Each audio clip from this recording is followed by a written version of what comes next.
How can something as beautiful as this be dying? A plague is ruining the land, but the tree of life still stands. Question is, for how long? End is coming to the new world. The tribes stand divided, in need of someone strong enough to unite them, or bring them all down. This is a story with an unusual beginning, so let's expect an unusual end. Welcome to Biomutant.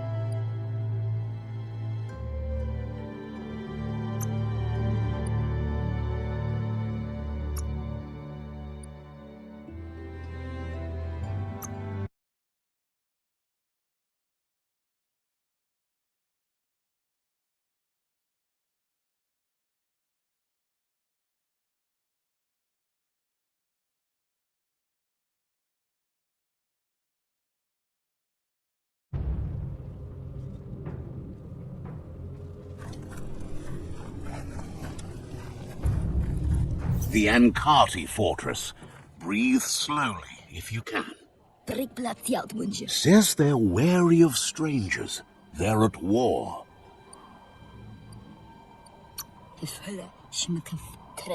Hopes you have patience.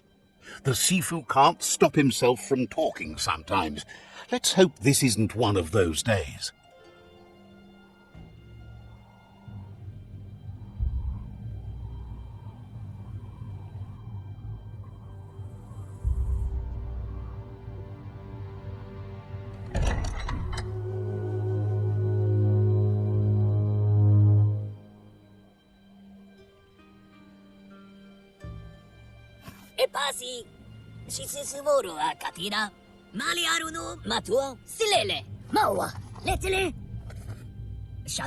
The Ankati tribe believe that solidarity is what is needed to keep the world in balance. They're steadfast in their conviction to unite the tribes and move forward together as one. The Sifu is convinced that defeating the World Eaters and helping the Tree of Life is the only way you can survive.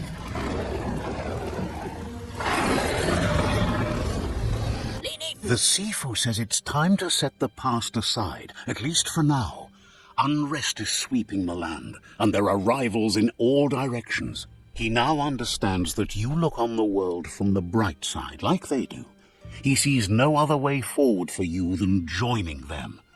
Betraying your own feelings is even worse than betraying others.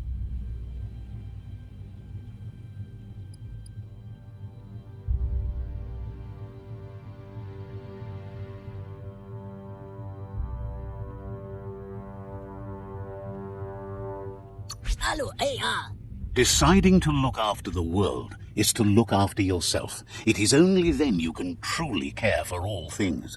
You can only appreciate the beauty of nature if the tree is saved. The Sifu welcomes you to their tribe.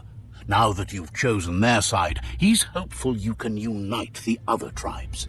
The ones you should coerce first are your former allies. He's glad to hear you've come to your senses. The world needs support, and you'd better prepare to help. It's going to be a struggle.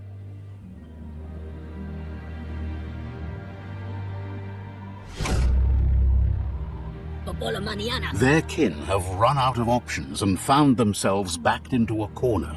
Even those who desire peace have been forced to prepare for war. He wants you to focus.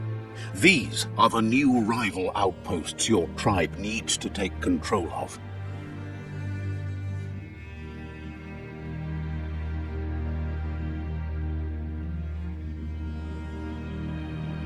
He says you'll regret not being on their side. The only way you'll learn their secrets, Wung Fu and the tribe weapon now, is if you defeat him. And that will never happen. You both have gentle minds, so they want to wage a gentle war. A war that bonds as much as it breaks. Tells you not to be afraid. Your fate cannot be taken from you. Claim the rival outposts and earn the right to wield the tribe weapon. Once you've dealt with the rivals' outposts, you'll challenge their Sifu to unite their tribe with yours and let your kin share land again.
Says they've been waiting for you to help them liberate the outpost.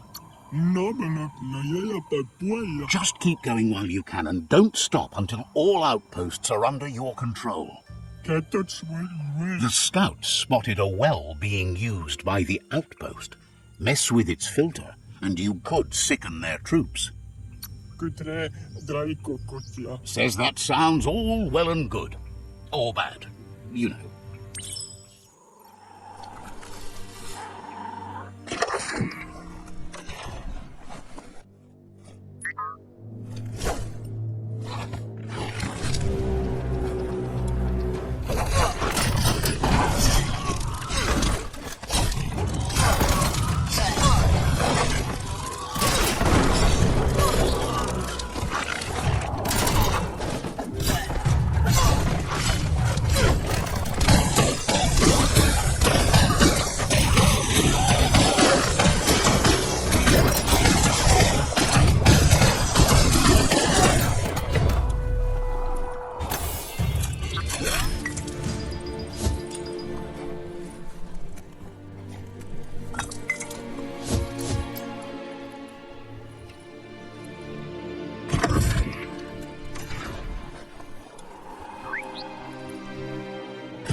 Get in there and ruin that filter.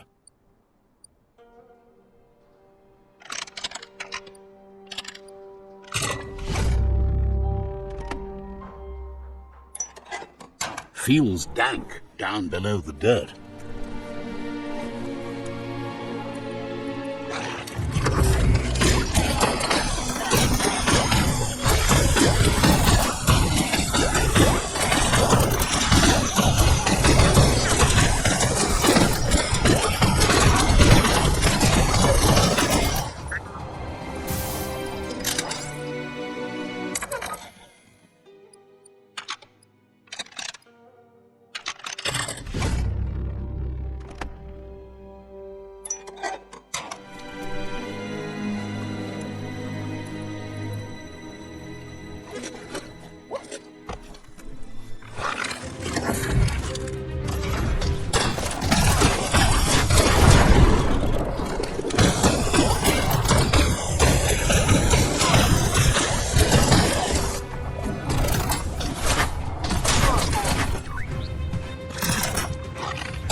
Itchy trigger finger.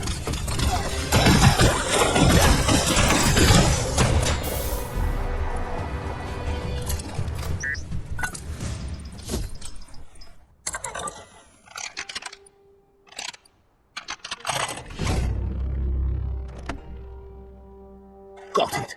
Nothing but greasy goo in their pipes now.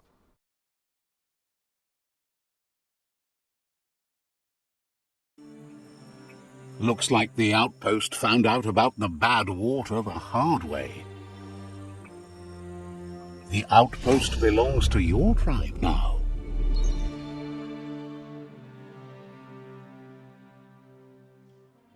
He says you made them weaker, but they won't give up. Your Sifu thanks you. Your tribe is growing stronger.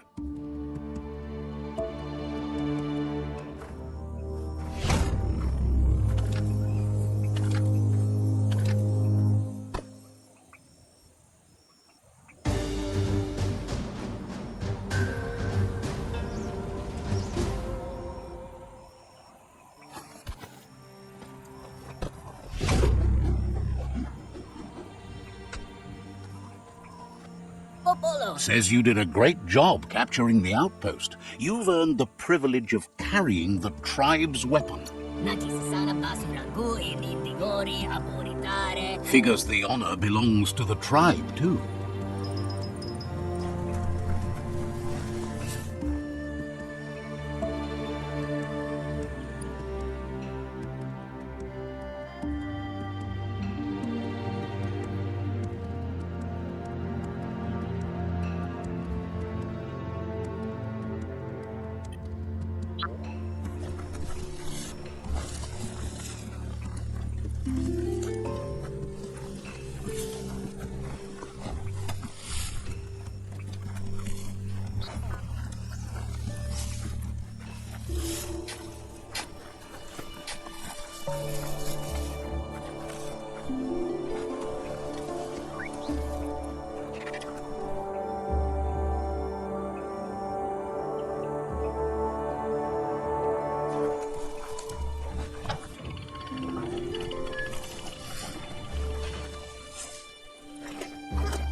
The Underfoot outpost, right where the Pichu tribe dug it up.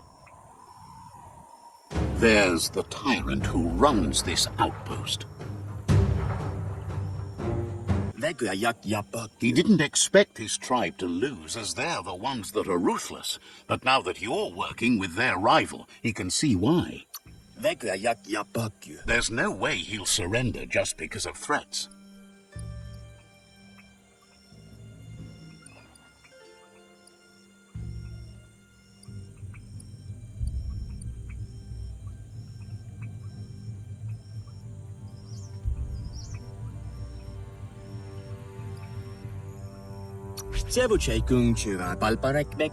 He can recognize the strength of a good argument and agrees it's for the best.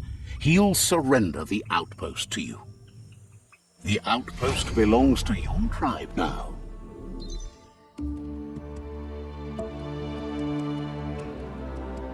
He says you made them weaker, but they won't give up. Your Sifu thanks you. Your tribe is growing stronger.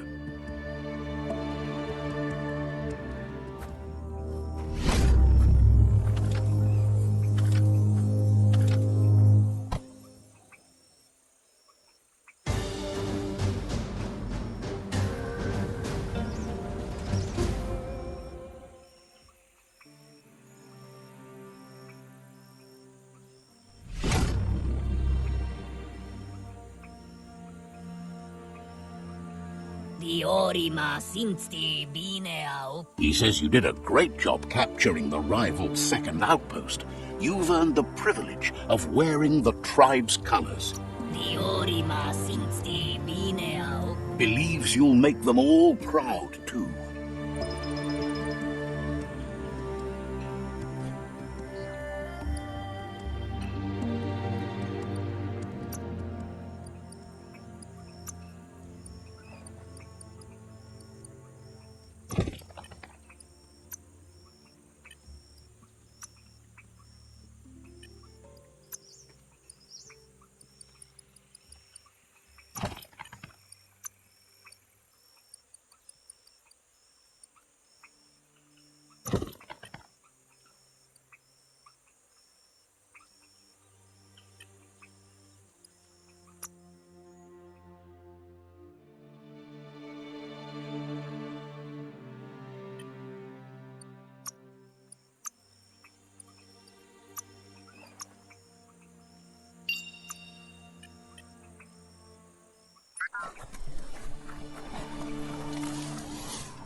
Keep those ears perked up.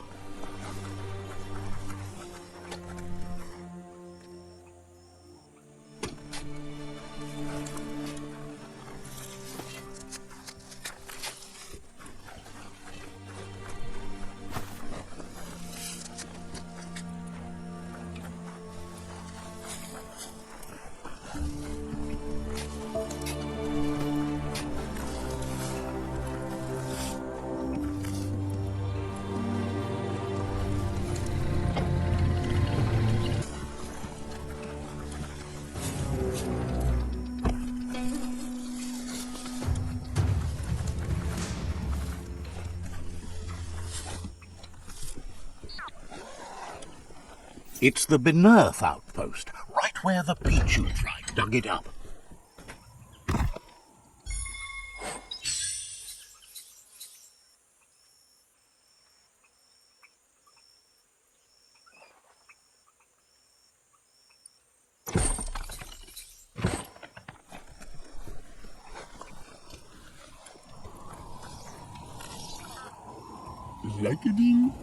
Says it's time to set the outpost free. Inflict as little damage as possible as you make your way through to the rival captain. If you can, you should try to convince the captain to give up the outpost and join your cause.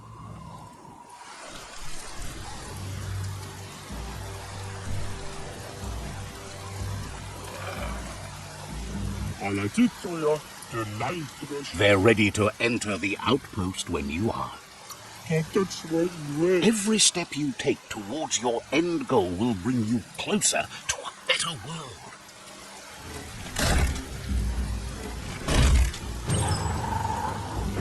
Here's the first line of defense.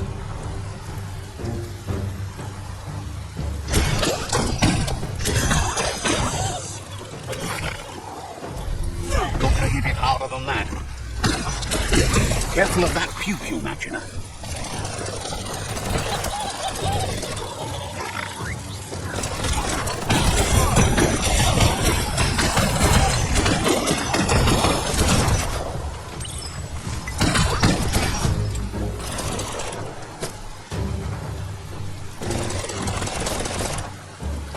Better to bring it down.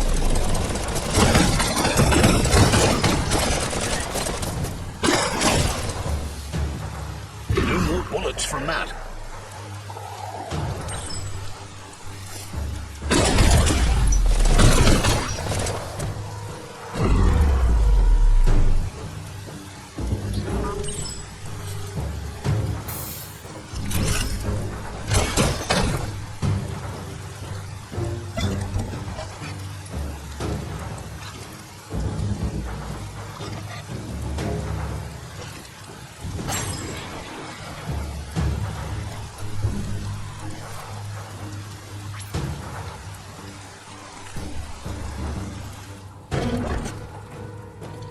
It's time to find a way out of this place. No, really, I mean it.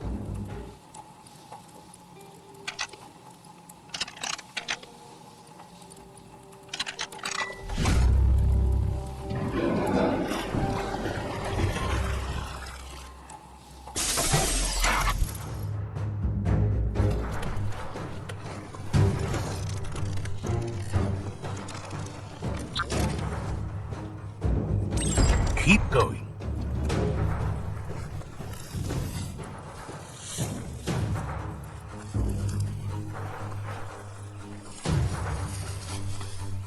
Heads up for that oil boiler.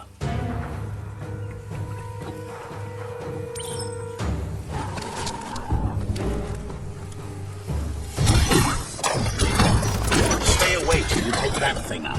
It's safe to get near now.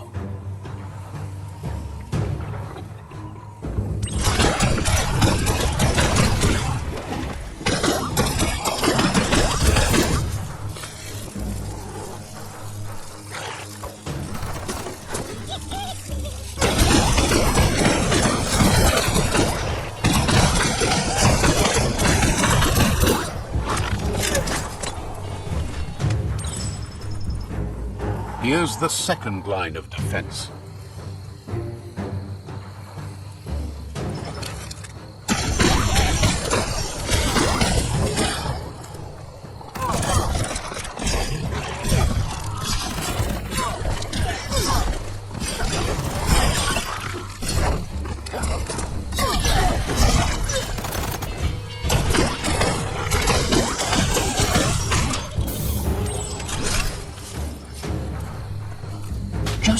on that candle and get it lit. Ride that sprocket.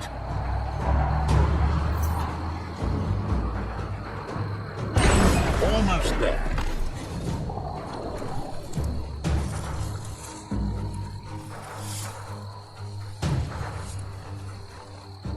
The outpost belongs to your tribe now.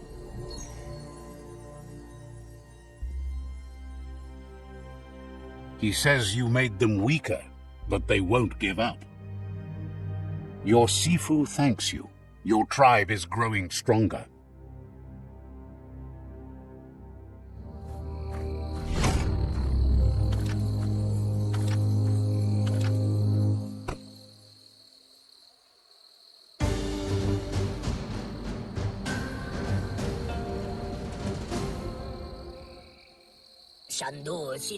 Thinks you did a great job capturing the rival's third outpost and believes the rival is weak enough to engage them at their fort. They all hope you can lead them to peace.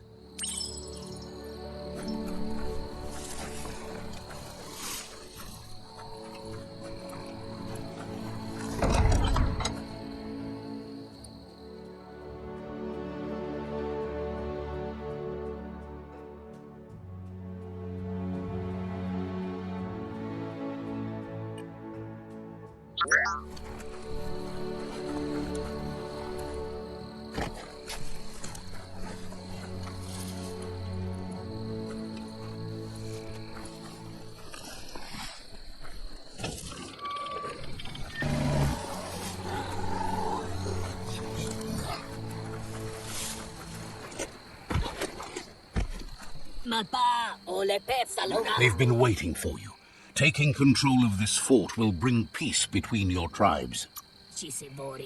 You better be. A tribe's fort is a bigger challenge than an outpost. They've managed to roll a bang ball against the fort, and the plan is to detonate it. However, you need an inextinguishable torch to do that from a distance. Figures a plain torch will snuff out when it's thrown, so you need to add some boom powder to make it inextinguishable.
It's time to set the rival tribe free. Inflict as little damage as possible as you make your way through to their C4. You need to unite the tribes and save the Tree of Life to truly become free.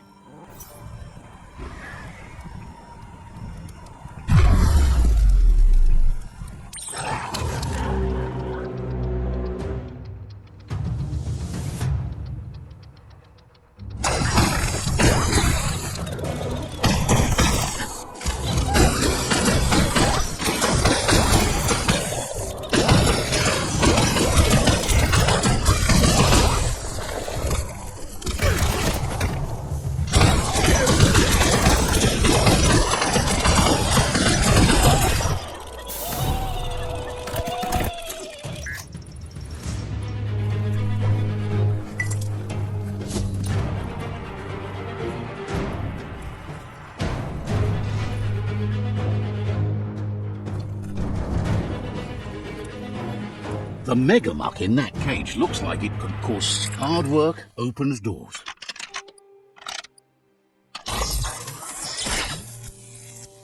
Just get out of the megamuck's way.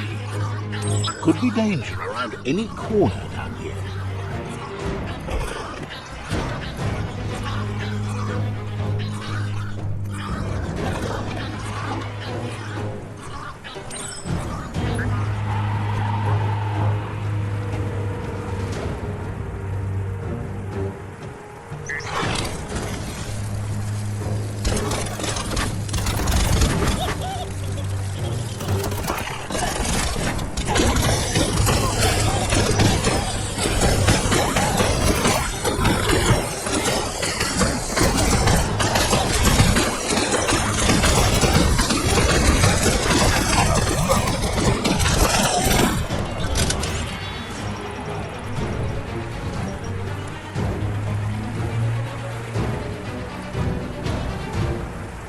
The wire claw looks like it's strong enough to pull down a gate. But you just need to aim straight, shoot and pull, and the gate will come down. The Pishu tribe supports natural evolution on the dogma that only the strong survive. They want to help evolution on its way by conquering the tribes, as they're all too weak in their convictions. Anybody home? He didn't expect it would go down this way. It'll be hard to talk your way out of a fight. He needs a logical reason to surrender the fort without a fight.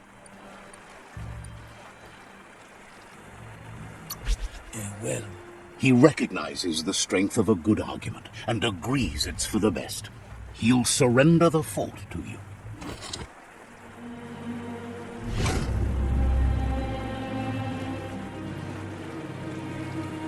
The rival Sifu is defeated, and the destiny of their tribe is in your hands. You are free to choose their fate, but not free from the consequences of your choice. He'll leave it up to you to decide the fate of the rival Sifu, but suggests you be merciful. Do good, and good will follow you. Thinks it's a good gesture to offer support to others when you can see that they need it. And with that, you're spinning your own fate, good or bad, never to be undone. Side by side they'll stand until order and stability is reinstituted.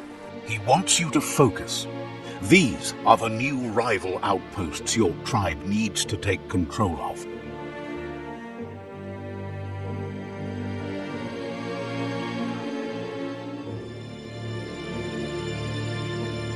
He says you'll regret not being on their side.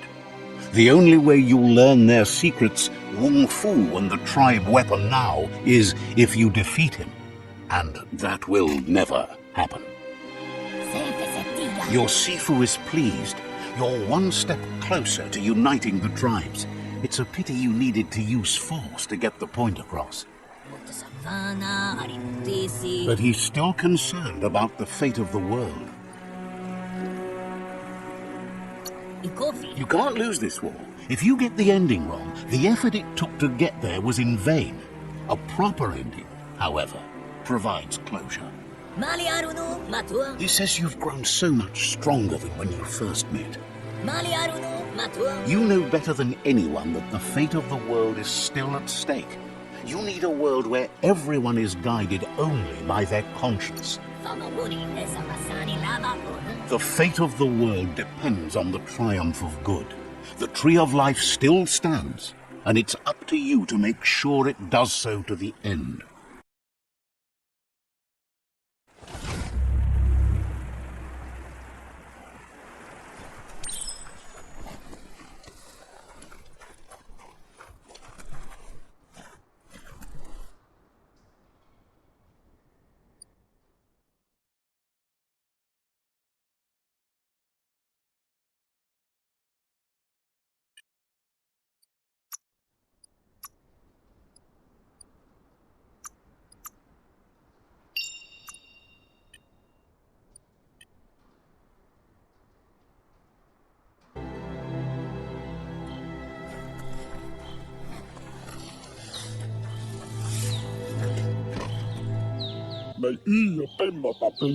Says it's time to set the outpost free. Inflict as little damage as possible as you make your way through to the rival capital. Freedom is not worth having in a world that's doomed.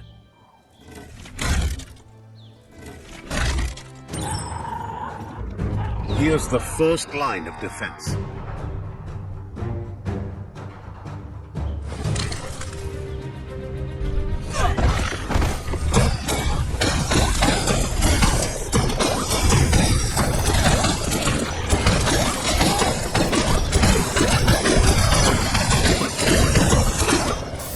That's a bomb lobber.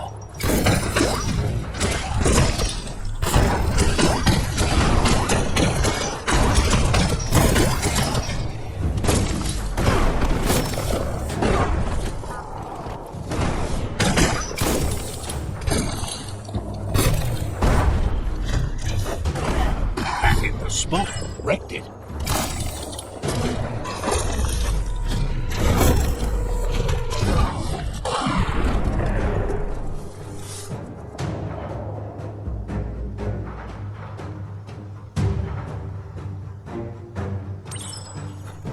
Give those twirly wheels a turn.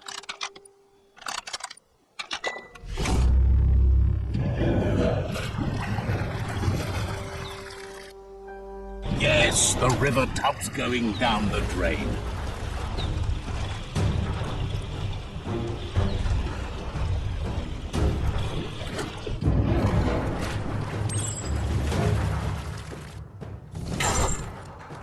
Keep going.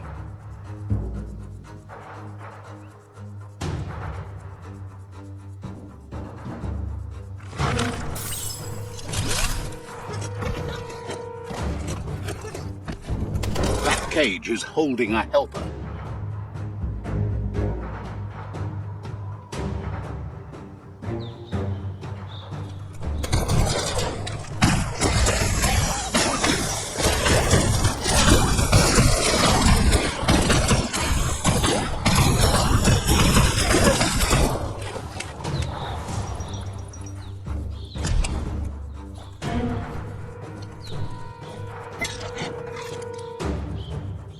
Says they've been treated fair, but is glad to see you.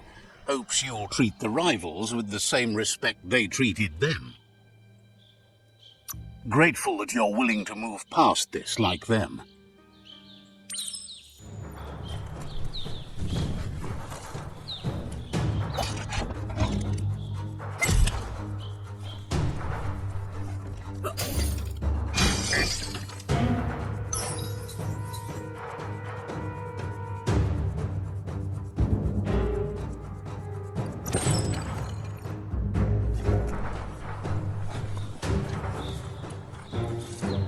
A sharpshooter.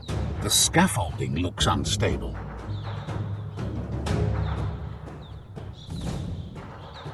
Better stay clear of the red road. Here's the second line of defense.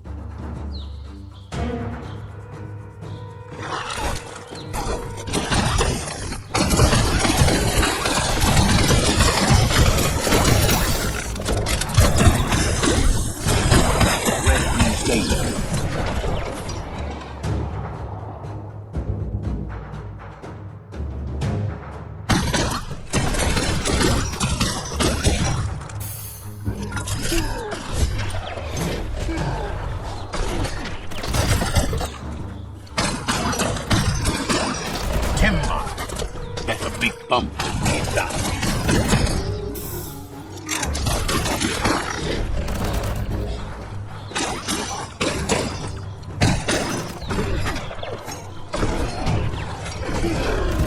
Switched off the light. A barrel shoot. Smack it to get a barrel out of it, then hit it toward the gate and blast it. That looks splody. Kaboom! You're in. Almost there.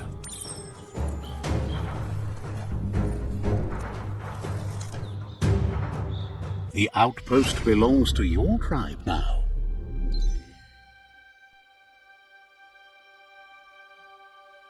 He says you made them weaker, but they won't give up. Your Sifu thanks you. Your tribe is growing stronger.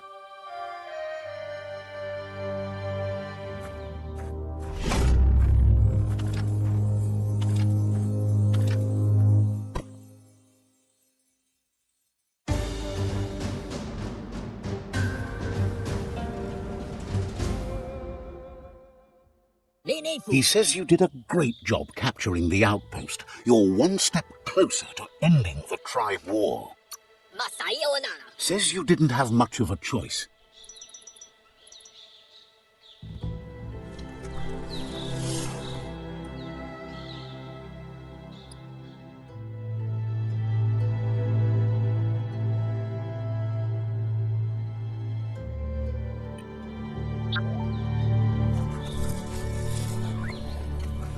The gooing of the water in the ground is spreading.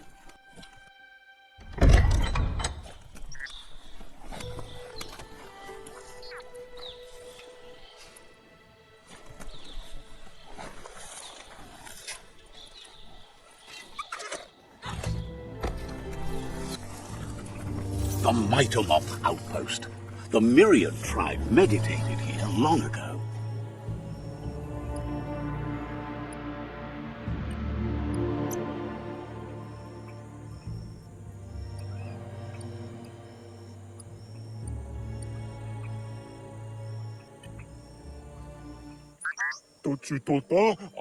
Says they've been waiting for you to help them liberate the outpost. Just keep going while you can and don't stop until all outposts are under your control. Says scouts spotted a moth nest close to the outpost.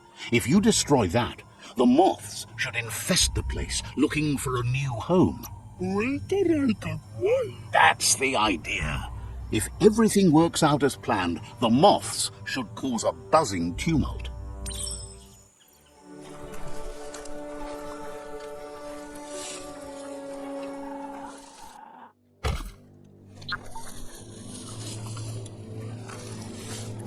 That's the moth nest, over there.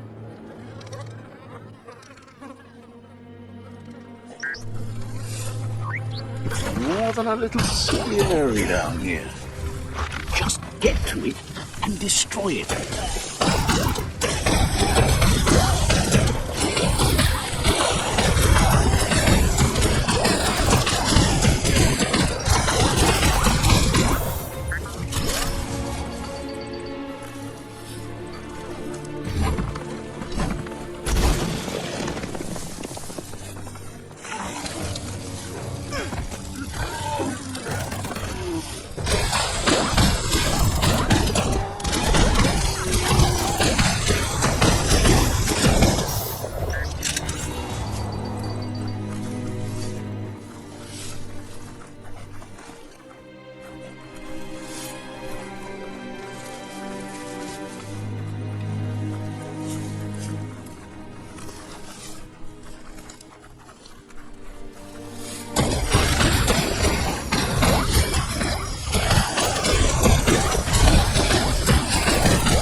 Nice work.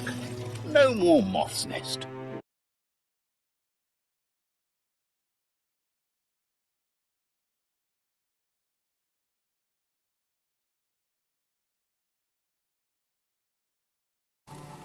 There go the moths toward the outpost.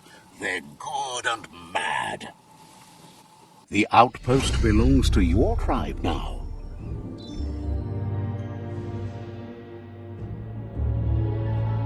He says you made them weaker, but they won't give up. Your Sifu thanks you. Your tribe is growing stronger.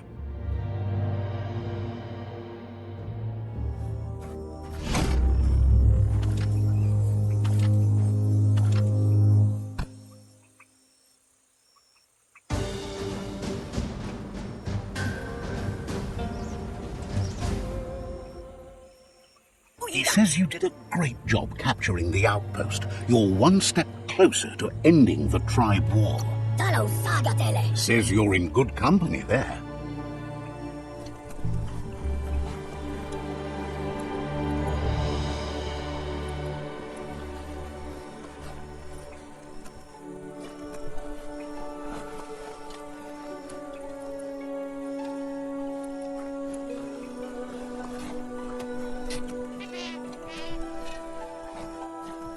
So many different creatures live in this part of the world.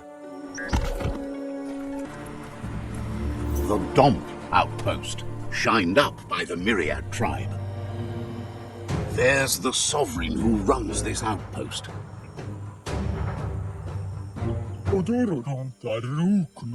He didn't expect his outpost to be invaded, but now that you're working with their rival, he can see why. Not sure if you're likable enough to just give up the outpost without a fight. Says he just realized a peaceful end to this would be best. He'll trust the outpost to you. The outpost belongs to your tribe now.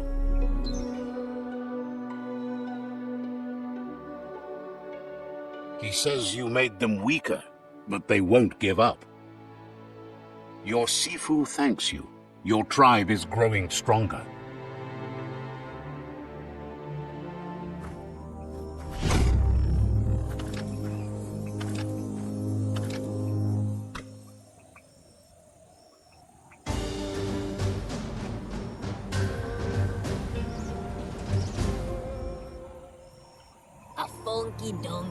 Thinks you did a great job capturing the rival's third outpost and believes the rival is weak enough to engage.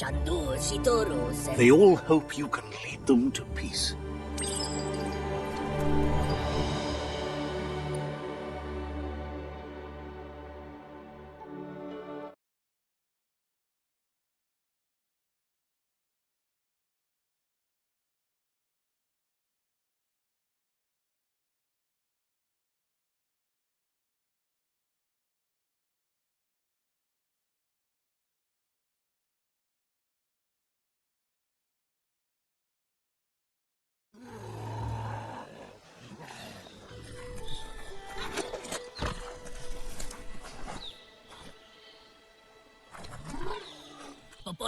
They've been waiting for you.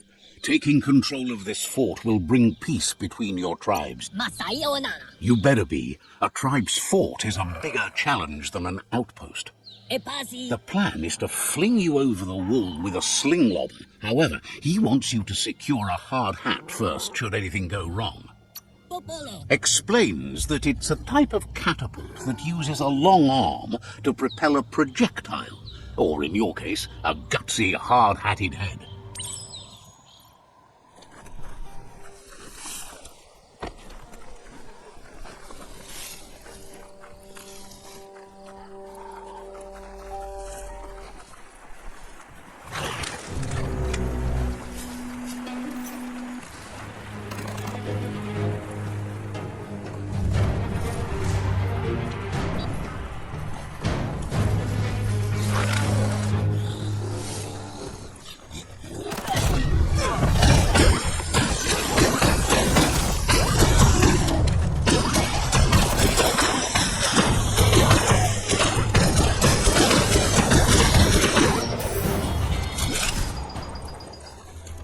Heroes inspire in a way nothing else can.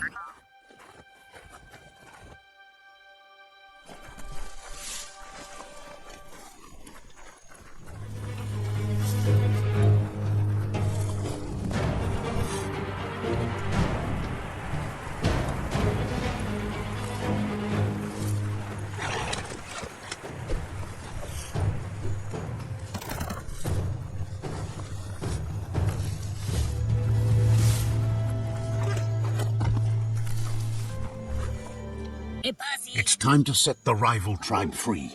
Inflict as little damage as possible as you make your way through to their Sifu. You need to unite the tribes and save the Tree of Life to truly become free.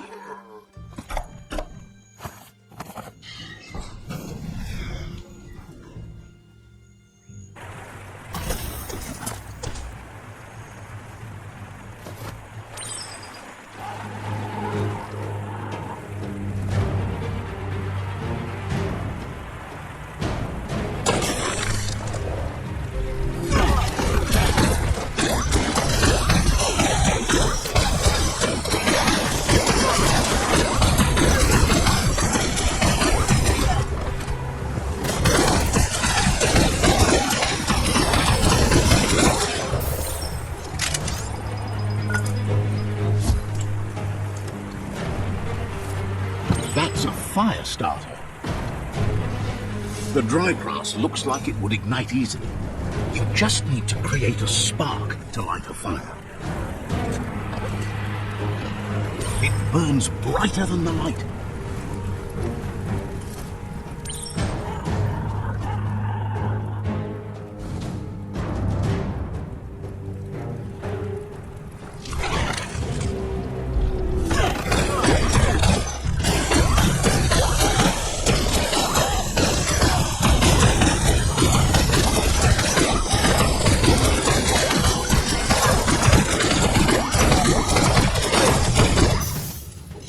New day, new start.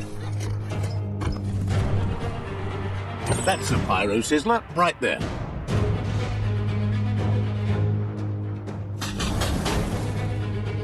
Nice crackle. Just get to work on it. Make it frizzle.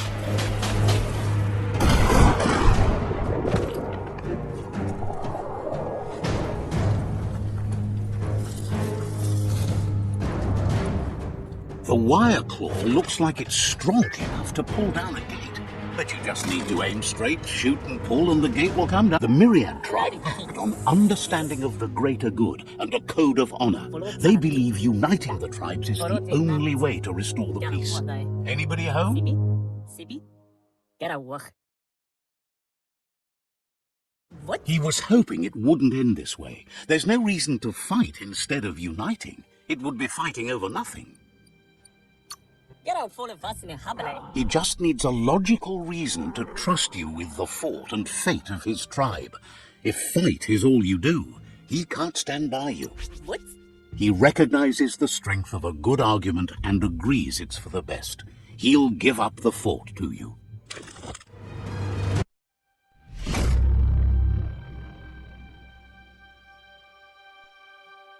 The rival Sifu is defeated, and the destiny of their tribe is in your hands.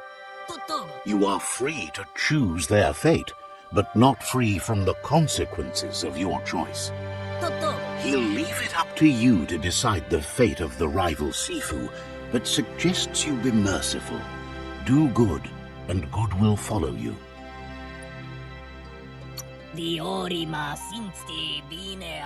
Thinks it's a good gesture to offer support to others when you can see that they need it. And with that, you're spinning your own fate, good or bad, never to be undone. Side by side they'll stand until order and stability is reinstituted. He's gotten news that the other tribes have realized there are no winners in this war. There's no purpose in antagonism.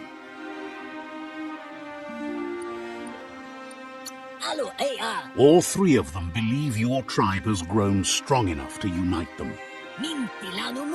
It's clear your efforts have been successful. There's light at the end of the tunnel. The tribes are tired of war and will remember the one who brought them peace, whether you decide it'll be now or later. So, do you want to end the war now or continue the crusade?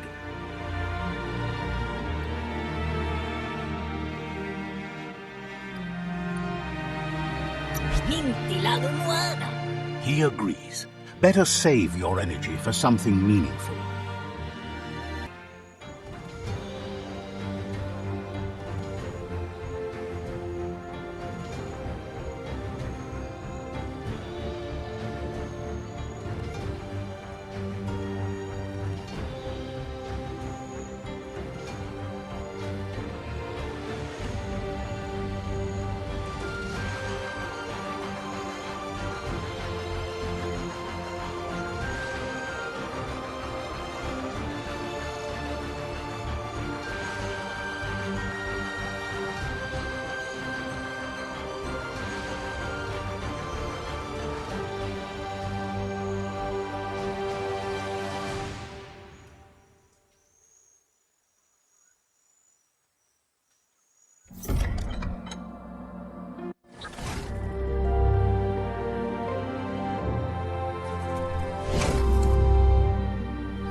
This won't be a field trip. It's the real thing.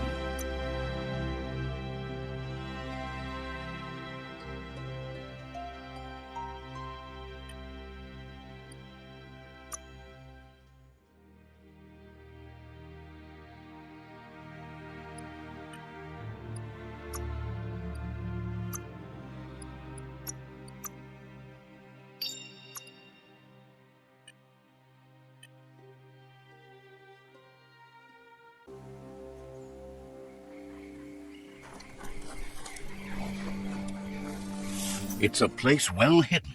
It's just below the above.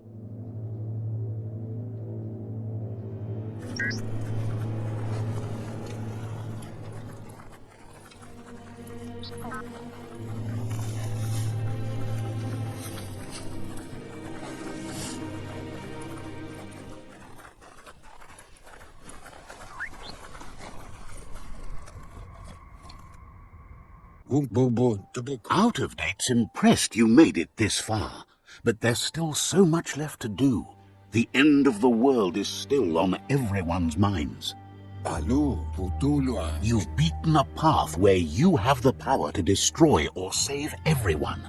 Question is, what you'll do with that responsibility. He can sense that your heart beats steadily and acknowledges that the best way to find yourself is to lose yourself in the service of others. Thinks it's important that you remember who you are and where you came from.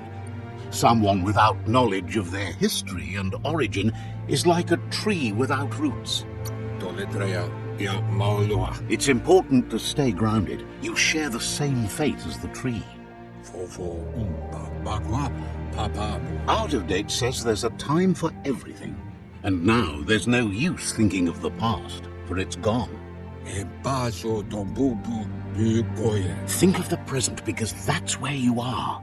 It's time to set your priorities as the one who completes things. If you continue to do good, good will follow you. If the world really does end, there won't be anywhere to run. So he's prepared for the worst.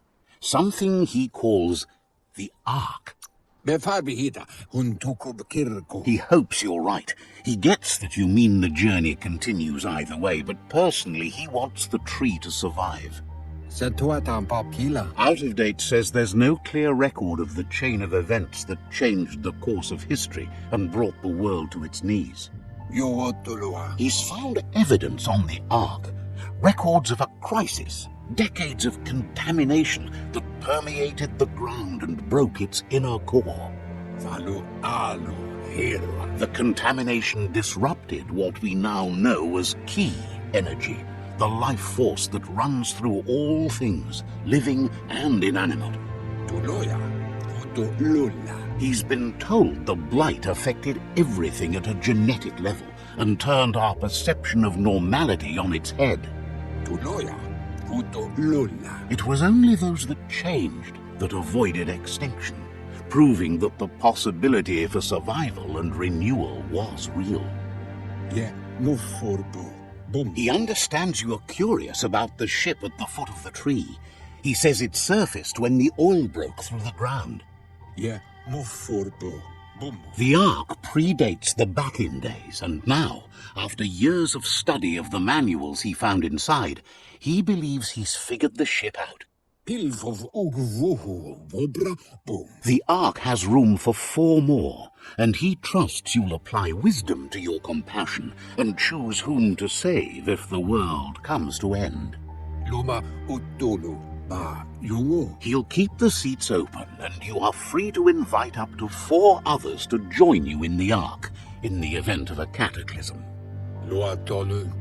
Out of Date says that from what he's heard, you've been busy. He says he appreciates what you've done so far, but unfortunately he's got urgent news from his friend Goop in the southeast. Out of Date says that even though he's unsure about your intentions, he hopes you'll support Goop. He says he'll point you in the right direction, but finding Goop and making sure he gets what he needs is up to you. That's the sound of impending doom. Out-of-date's premonitions of imminent disaster are true. The porky-puff needs to be handled.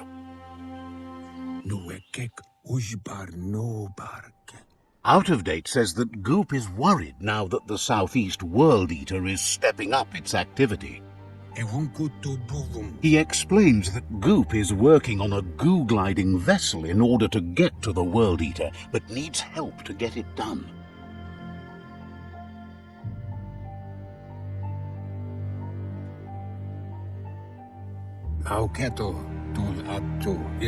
Out-of-date suggests that you should head southeast as fast as possible and see what you can do to help. He wonders what's on your mind. Understands completely.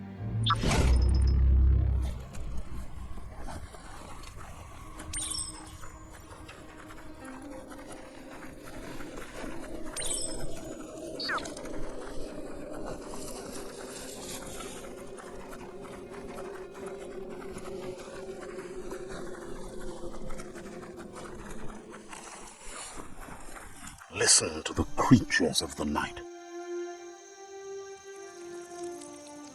Let's see.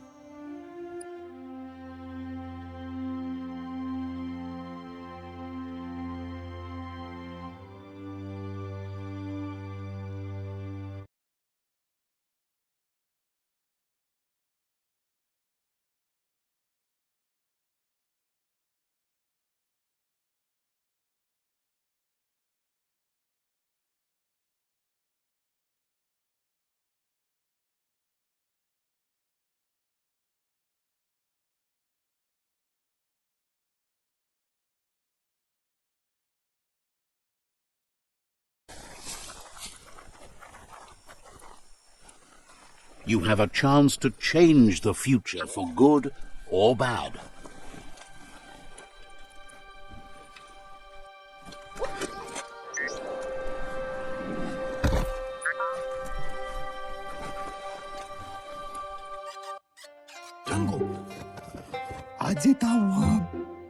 Says it's good to see you again. He's Goop.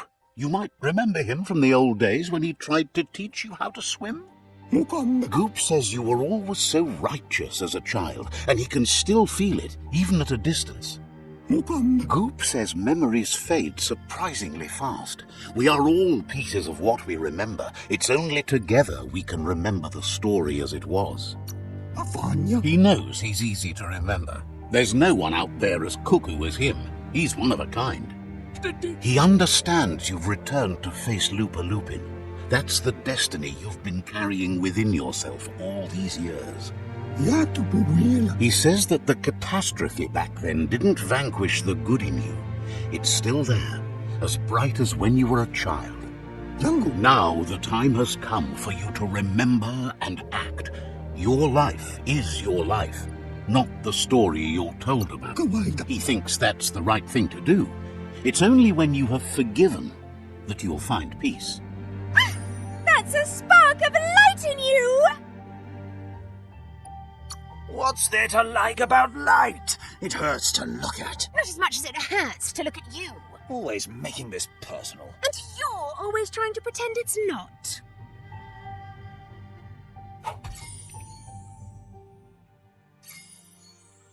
Can hardly believe the world is going to make it. Wonders what that's going to do to the goo. Thanks you for doing everything you could to de-goop the surf. Wonders how you ended up in the company of the Ankati. Those air gaspers really don't get how the surf works. But hey, back to the goo. Knows yesterday is already gone. It's what you do today and tomorrow that'll move you forward. You need to set the past aside, at least for now. He can't leave the Subnautica station as the pollution has worn down the insulation of his suit, so you must salvage enough scrap to fix up his goo glide, starting with the old wreck box outside. You should return when you've retrieved the scrap. There's no time to waste if you want to make the goo glide strong enough to fight the Porky Puff. You're lucky that way. There's still cargo left on the shores from before the apocalypse. His best guess is a power tanker hit a reef and went under. He shouldn't need to remind you that he needs scrap to upgrade the Googlide.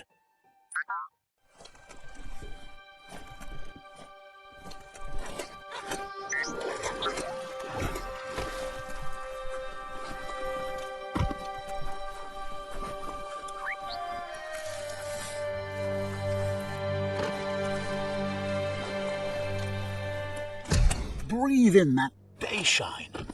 Best climbing today.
Looks like the switches need to be turned to match so enough charge can flow through the conductors.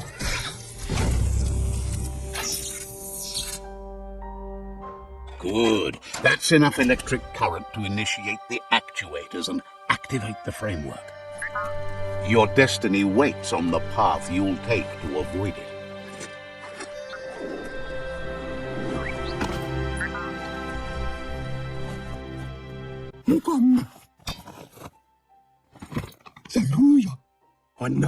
He's got the Googlide functional. You'll have a pull hook and a salvage net, but no armor and an engine strong enough to break through the thick goo further out. There's debris floating around on the surf that might be blocking your path or needs to be towed. That means you'll need a device so you can get it out of your way. Goop says Gizmo's devised a cannon for the Googlide, but instead of bullets, it flips quacks, squeaky distractions for the triple attentive Porky Puff, which will give you time to get yourself in position. The best way to find quacks is to talk to Gulp. He has the bearings of the surf archipelago and knows where the quacks like to float. This means you'll have the privilege of visiting Gulp in the Sinky Dink. He'll be able to give you directions to where you'll find quacks. He only knows what's visible to the naked eye. Gulp is not much of a babbler and mostly keeps to himself and his drink.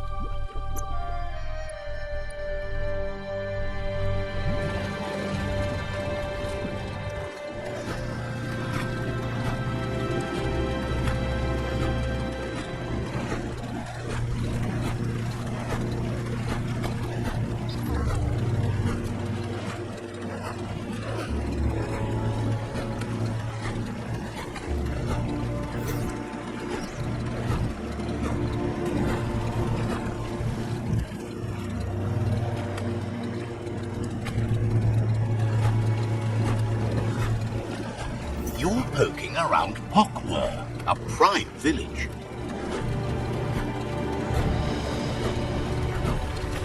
This here is the Sinky-Dink, home of Gulp, at the very least. Ja.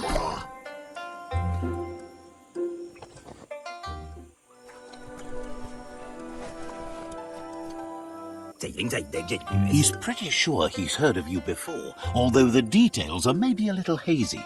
He wonders if you have something for him to drink. Guesses he does, but it's a long life in a wild world. Sometimes he's shaken, not stirred. Says you look like you've got a powerful thirst to do something in this world. Good, bad, not really sure, but it seems like you've been drinking in your destiny and liking the flavor. Wonders if you could take the time to help a man slake his own thirst. You'd be doing him a liquid solid. You're a do-gooder, so you know you want to. Either way, he hopes you find a way to wet your whistle before the world comes to an awful dry end and leaves us all thirsting for more. Says life's like a mystery drink. Sometimes it's amazing, and sometimes it's awful. But either way, you can't stop drinking till you're dead. Sure, that's the point. But you can't stop trying new ones, or life gets dull. Wants to raise a glass to you getting the world fixed up a bit. Respects how you always try to help, no matter that the world's fate is hard to swallow. Sees how the Ankati sucked you onto their side. They have to gasp so much for air that it makes them need drinks all that much more. Thinks nothing relieves a dry throat like a tall, cool drink. But who cares about them? Says you'd be as bummed out as him if you came for the hot stuff, the Glugmocker, Nimhimbibble, and his favourite radium syrup. That one's even more intoxicating now, aged in truck tankers and all. Without a drink, and radium syrup especially, he can't move, much less think, as the power of his mind is directly proportional to the quantity of syrup he swigs. That's why he's called Gulp. The drink helps him forget the state the world is in, but it only lasts until tomorrow. The world is still doomed, even if the sun goes up. Says that's what gives your internals such a great glow. He wants you to know he has other interests too. He's the Surfipelago's self-proclaimed ornithologist, for example. There are other ways than a cold drink to relieve stress, even in these dark times, and, fortunately for you, he can help. Watching Pippi's flap is calming, but better yet are the ones you can look at and touch, like quacks. Squeezing them is a great way to relax. They're better at floating than flapping, so you should be able to net a few without growing yourself a pair of wings.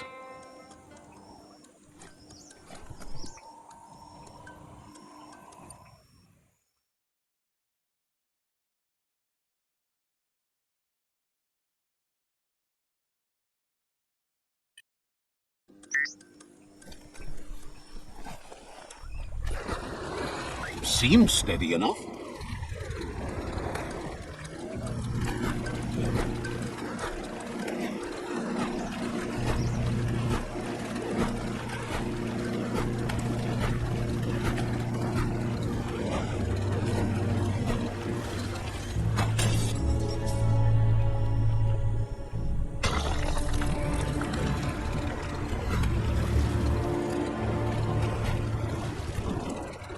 The Quack Hollow. It's just lonely.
It's time for an adventure, for good or bad.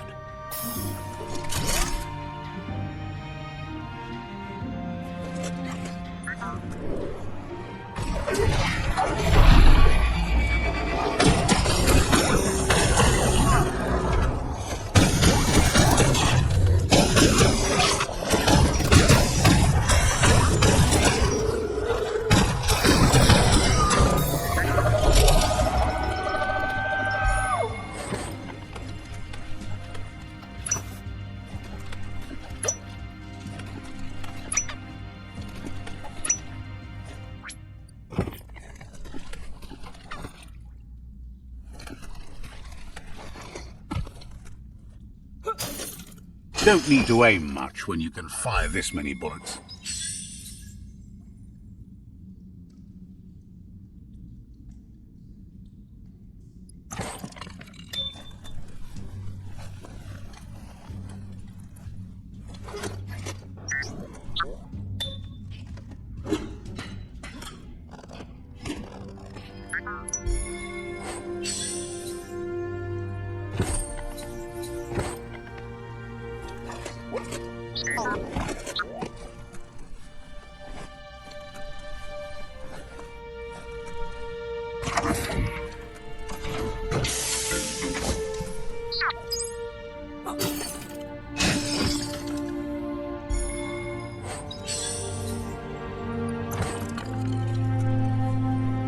Lockety-locked.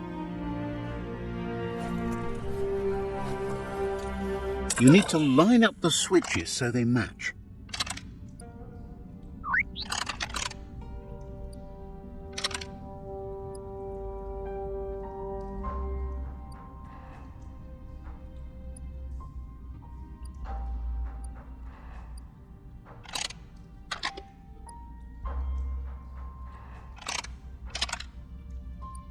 Just a few moves left. Make them count.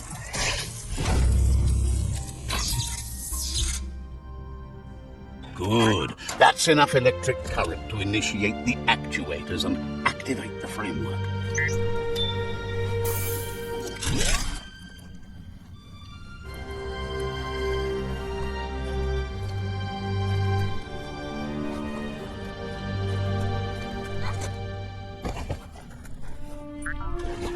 This ride could spin like a top.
That's enough quacks to sustain the Googlite flipper with infinite ammunition.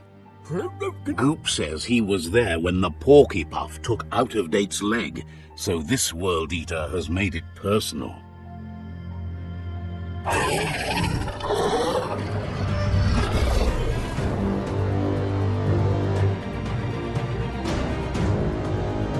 After that, Out-of-Date started using his head instead of his legs and came up with the plan on how to best make a stand against the World Eaters, and it wasn't by foot.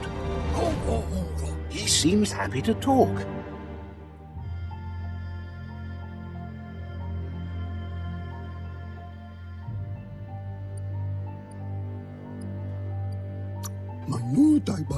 Says you should take it easy.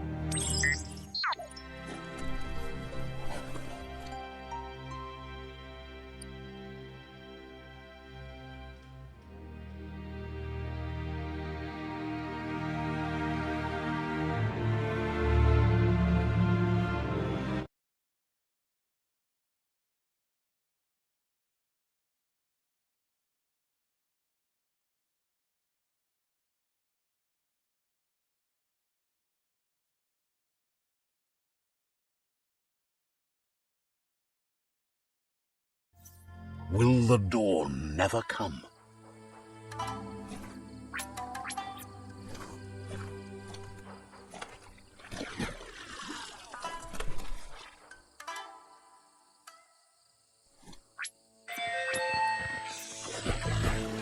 Give it some gas.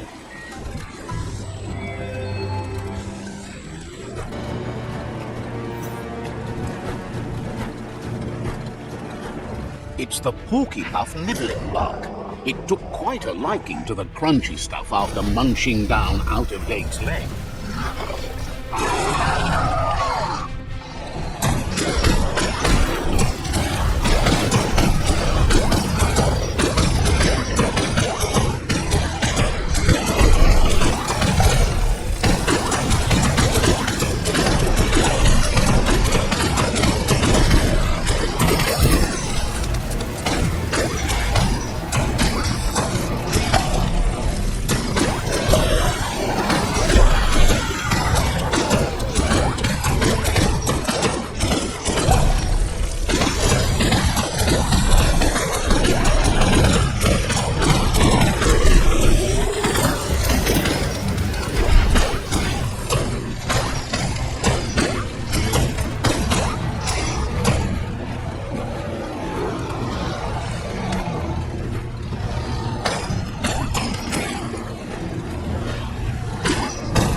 Unleash the quacks.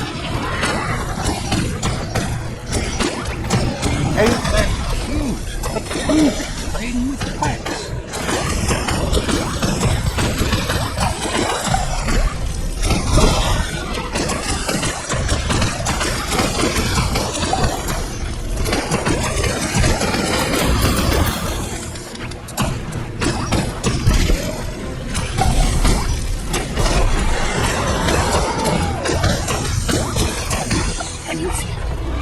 Brisk wind of change. Don't let this opportunity slide.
He thanks you for dealing with the first World Eater.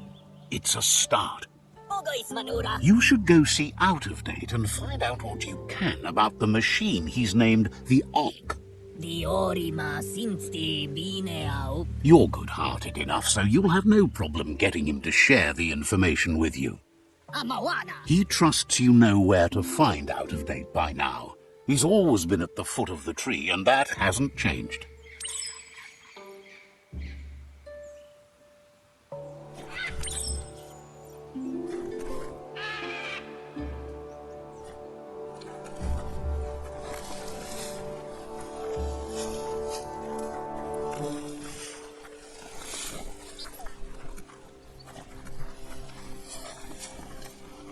Daytime is the best time to get things done.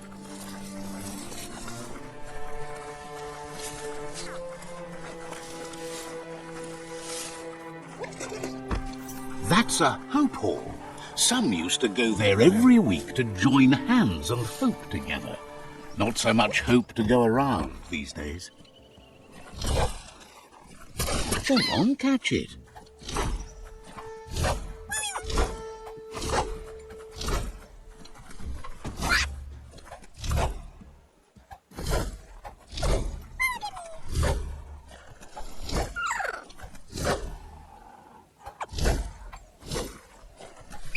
Scrapalicious.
Got word you found the greatest glider of all, an Ark, and it's all good to go.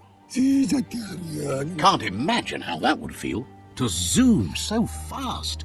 Funny that you found an Ark when you don't need to go anywhere in it. The world's still going to be here. Proud of you for thinking about helping before escaping, either way. Wonders if there are any open seats left in that fancy Ark glider of yours. So, what we have here is an opportunity to help your next. There's a seat open on the Ark should you want to offer it as a gesture of appreciation. Why? You don't need anyone else but yourself and me, of course, but I'm a part of you, so that doesn't count. If you want to go quickly, go alone. If you want to go further, go together. The only one we'd want to get away quickly from here is darkness. But you know you can't go on without me. Even if I'm bad company, I complete you. I think we can finally agree on something. It is better to be alone than in bad company. But best of all is being good company yourself. Feels thrilled to snag a seat in your Ark. Can't wait to glide through the skies. Goop knows he's repeating himself, but can't help talking to you. Says you'll see each other later.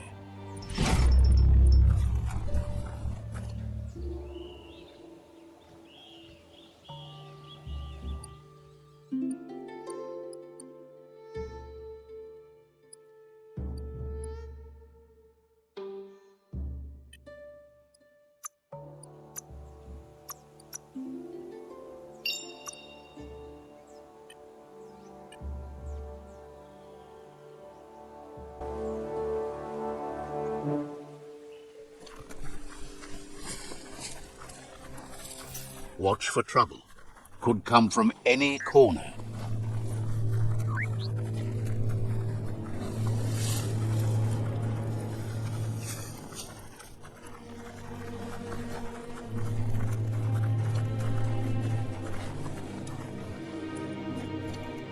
Valo alo hero. Out of Date says that from what he's heard, you've been busy. Valo alo hero. He says he appreciates what you've done so far, but unfortunately he's got urgent news from his friend Gizmo in the West. Valo alo hero. Out of Date says that even though he's unsure about your intentions, he hopes you'll support Gizmo. Valketo tonu ayadre. He says he'll point you in the right direction, but finding Gizmo and making sure he gets what he needs is up to you. That doesn't sound good. Out of Date's forebodings are justified. The jumbo puff needs to be taken care of. Far come mako to far ti taba. Out of Date says that Gizmo is worried now that the Western World Eater is stepping up its activity. Bubuko von Yunyu. He explains that Gizmo is working on a scrap walker vessel in order to get to the World Eater, but needs help to get it done.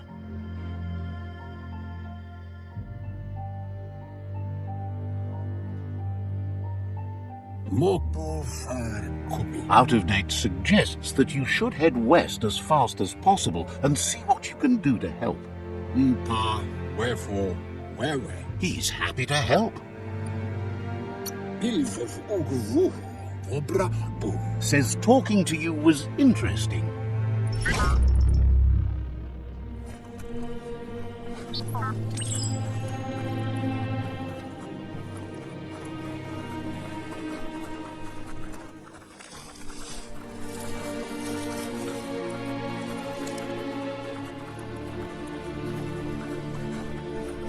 The top of the world is so low down here.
It's the chug yard.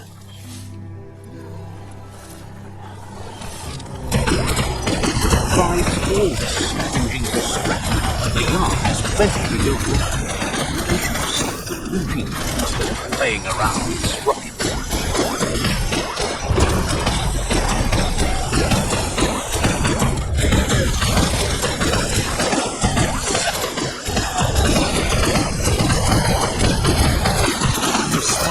Would leave now. Bomber Bonker's busy ram-banging the door. This is your chance.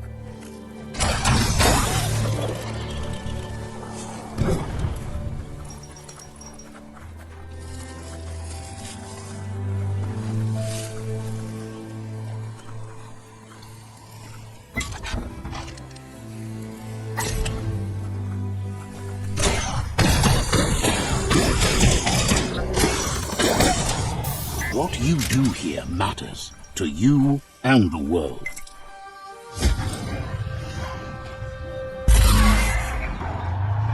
Yes, you can do anything. The sky's the limit. Now, let's take this back to Earth. Wow, you really took that all the way down to the end, in flames. It's a wonder some of these up and downs still work. Guess they built machines better in the past.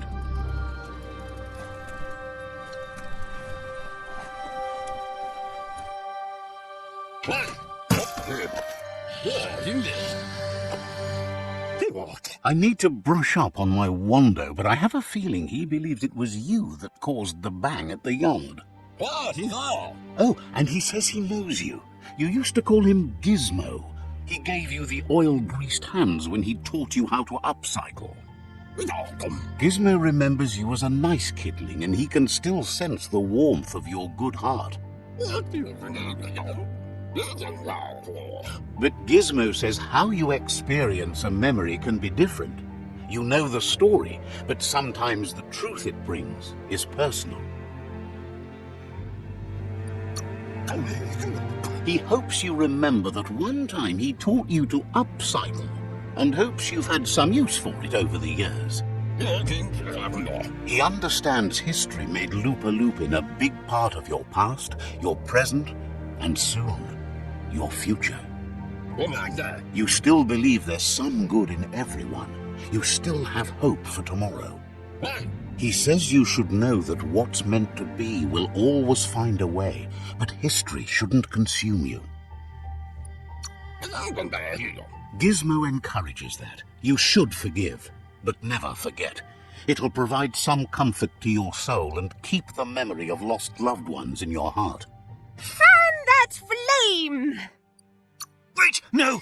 Bright light blinds! It's dangerous! I've got all the cold sick burns you need, Dark. Oh, do you have to insult me over this? I don't have to, but I want to.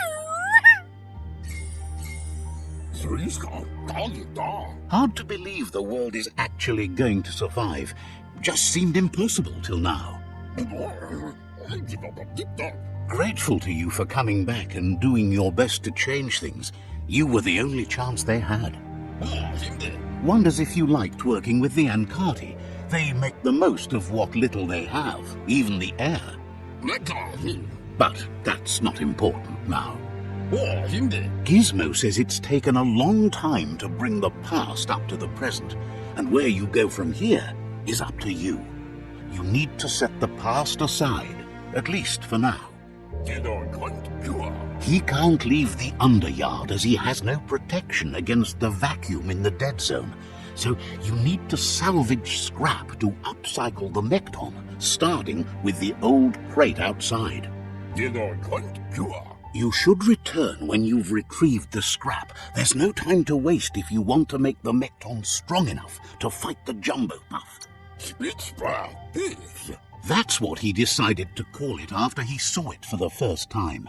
It's big and fluffy. That's accurate enough. If you can see past the blue color, that is.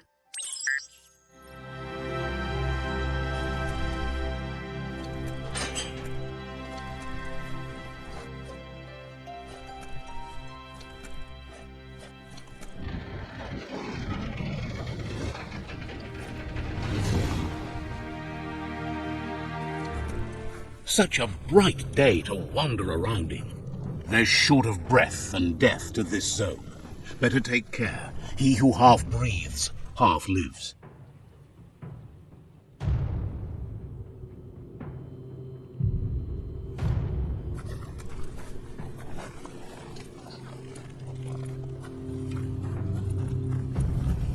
That's the leftover you're looking for.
Keep your eyes out for new paths. Easy to miss things down here.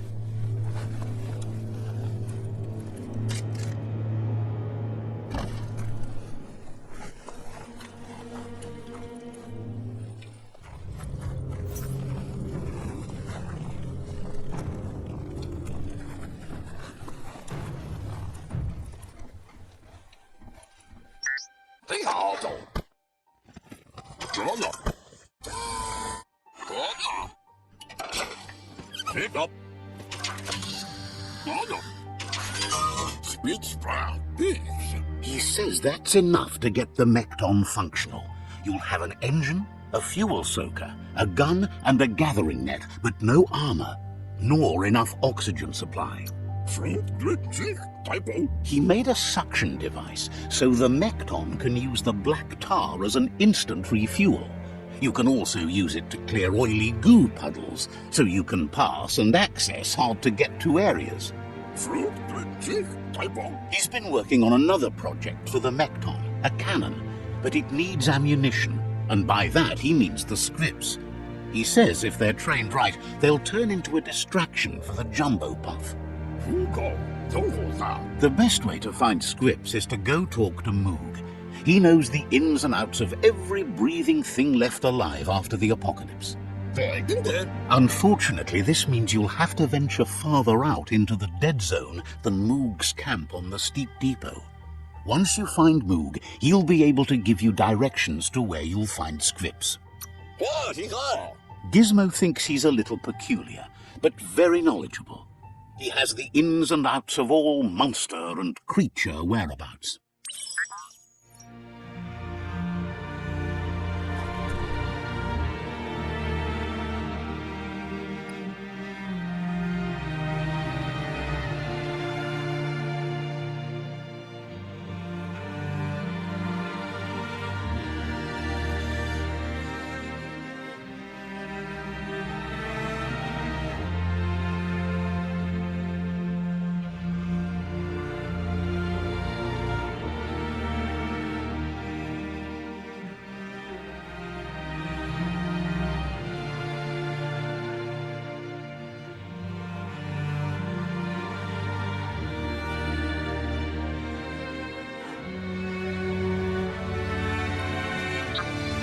Someone has to end this plague before it's too late.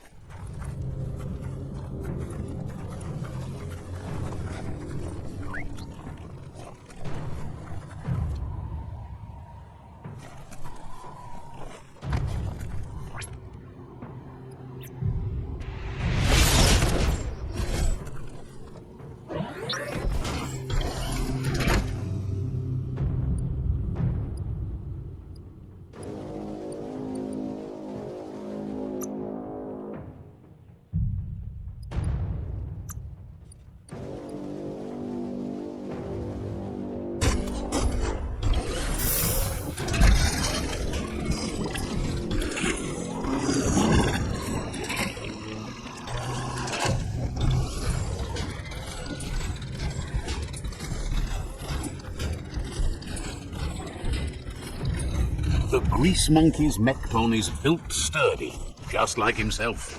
Can you imagine how this place used to look before the dead oil flood?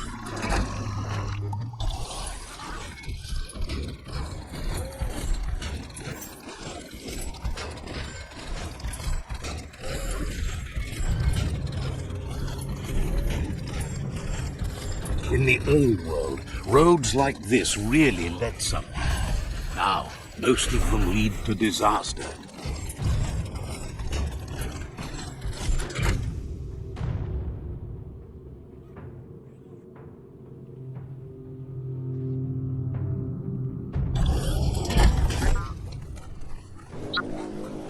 That over there is Steepo Depot, the cliffside that Moog hangs on to.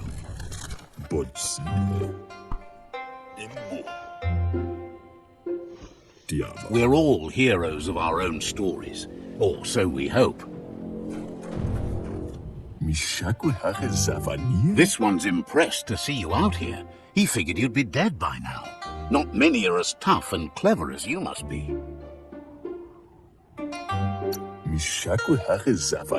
Says a monster hunter hears many things on the wind. Moog says that all your power doesn't do you a bit of good if you're not willing to pull the trigger when the time comes. Choosing what to kill and what to spare are the most important decisions you'll make. You might have a steady aim, but you need to be sure that you pick your targets with care. It's hard to make those life or death decisions for others, but someone's got to do it. Otherwise, they'll do it themselves, and you know they'll miss.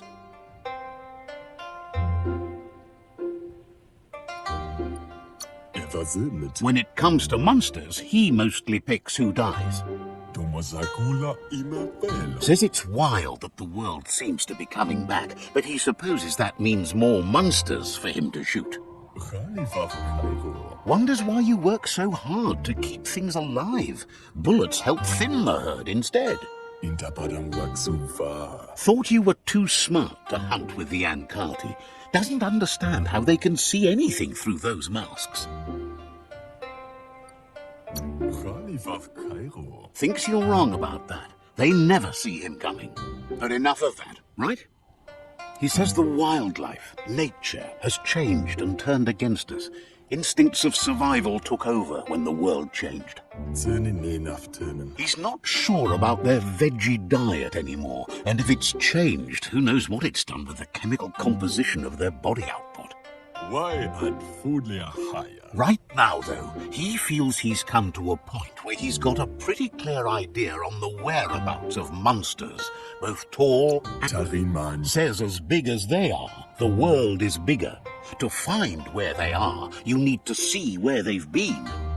Moog says you must learn to walk before you can run. It takes practice before you can call yourself a monster hunter. Fortunately for you, he can help. He understands you need to start off with something small before you go big. There's no better place to start than a scrip cave. Hunting down a couple of these little critters for yourself should keep you on your toes. Says you stick to the hunting and shots present themselves later.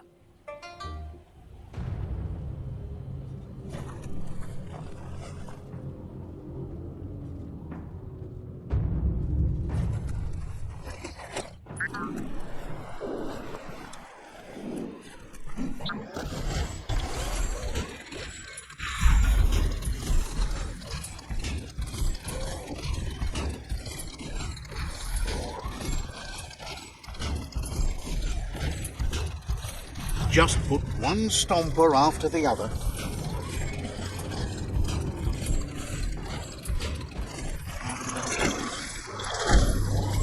Wait, it's the scrip hole-up. Place is just filled with critters.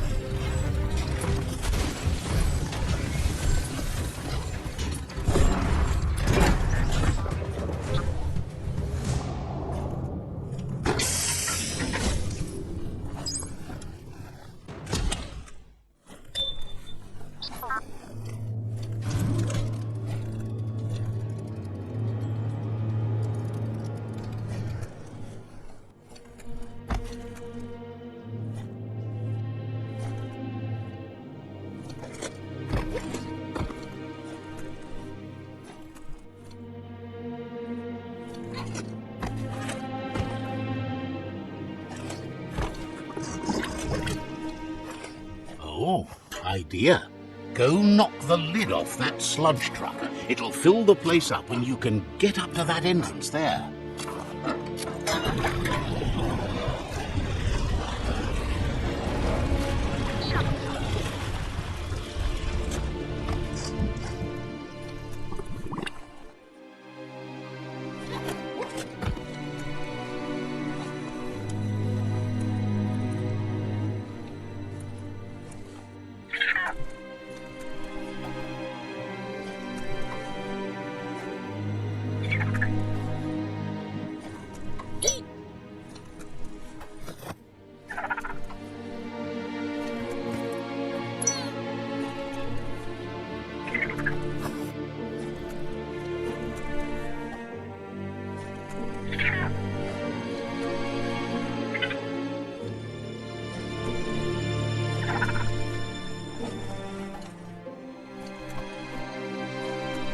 How far underground do you think you are?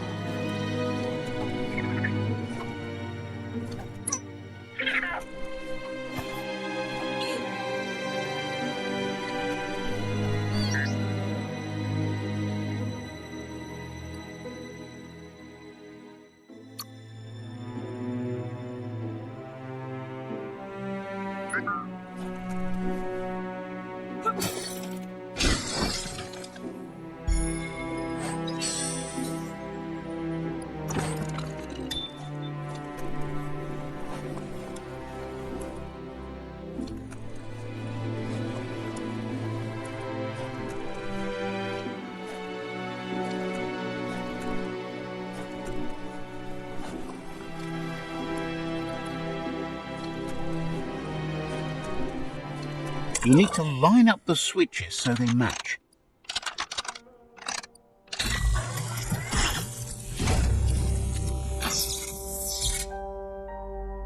Good. That's enough electric current to initiate the actuators and activate the framework.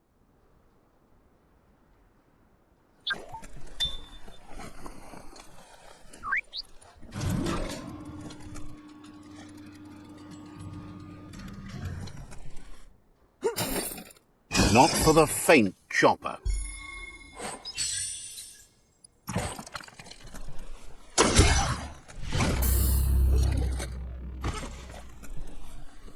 These steel legs were made for walking.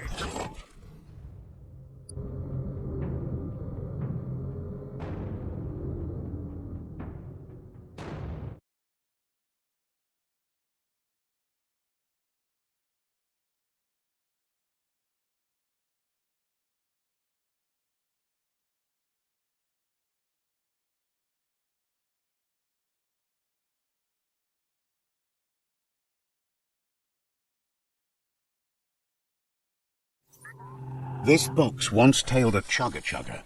Now it's just off track.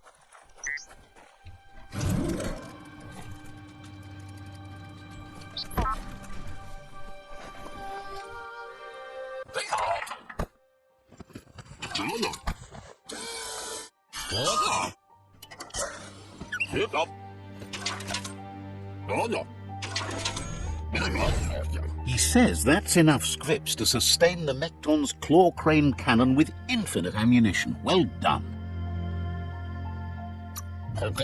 That's the special weapon he made to store the scripts in the Mekton. It will be strong enough to launch them at the Jumbo Puff. Gizmo's made vehicles before to confront the Jumbo Puff himself, but failed. But this time, it's different. The Mekton will be strong enough to do the job.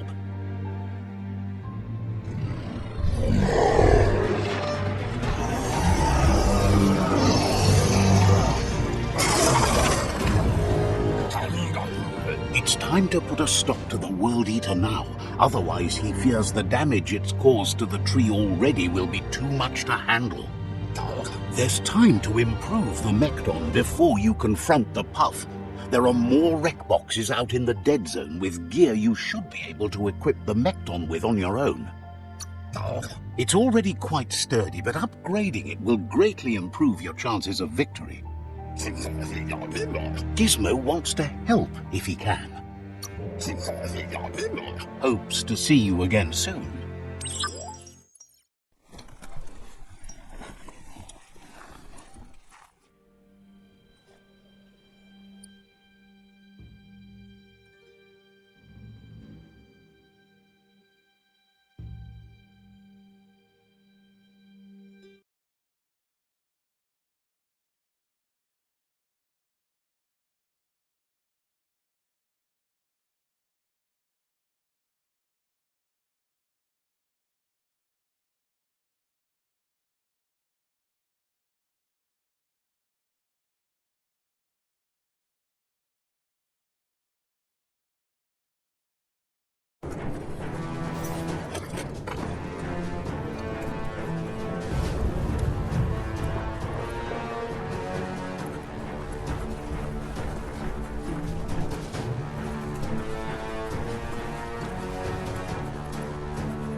That's a jumbo puff with an appetite. Ain't no fuzz. Better put an end to it before it ends our world.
The jumbo puff is kicking it up a notch. It's time for an electric performance.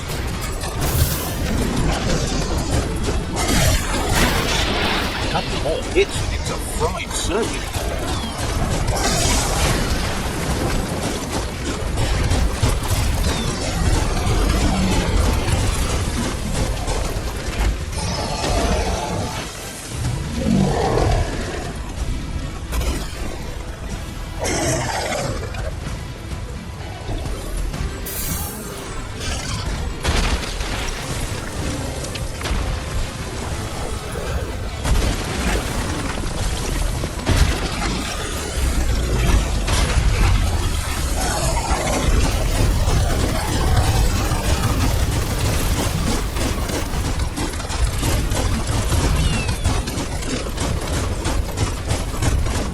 Bad feeling about this.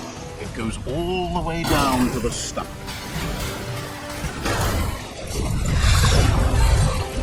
Start like a snack, and you'll end up with a ride down the intestinal canal. That's too close to the end station. Better move up and away, or be swept out the bowel way. Wow, what a sight! Who would have guessed it would go down with a throw-up? Can it really get any better than that? You see, it's what's on the inside that counts. That meaty Taurus is already offbeat. End it.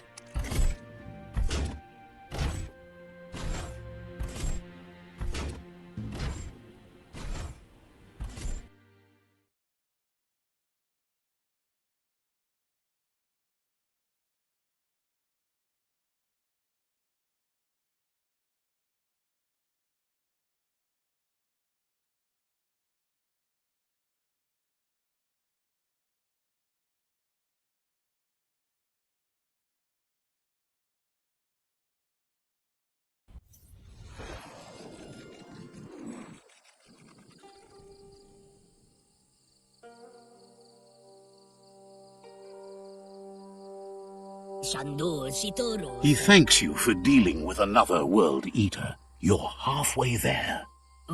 He's got word out of date spotted Lupin and has a feeling your time has come. He hopes you're up for it. Even though you're good-hearted, you shouldn't miss this opportunity to confront the predator. Just head back to the foot of the tree. Fingers crossed Lupin will stay put until you're there.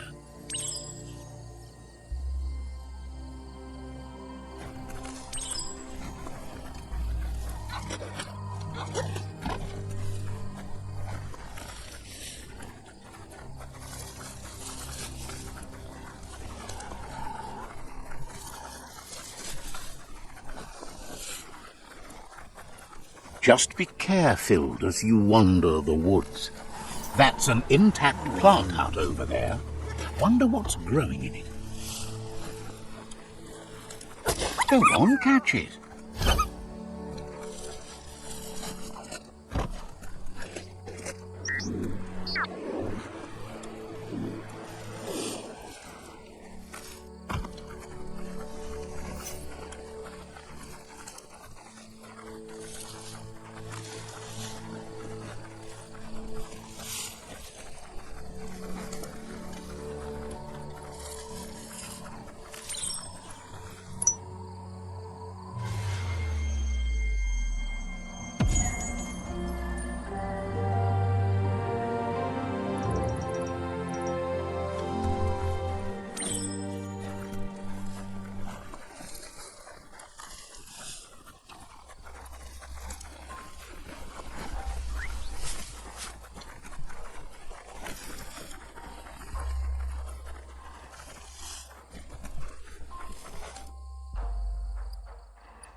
Why, love dark. He's helped Out of Date to get the Ark hardware restored. There's just some wiring left to do before the vessel's ready for takeoff.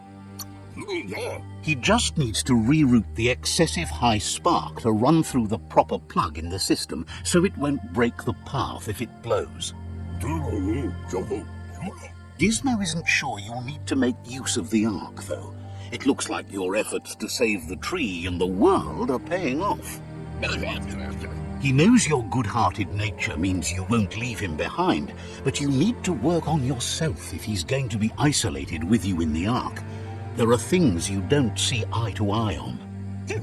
It's not that he doesn't care about others, but the fact that the Ark only has 4 extra seats means you have to be picky when choosing company.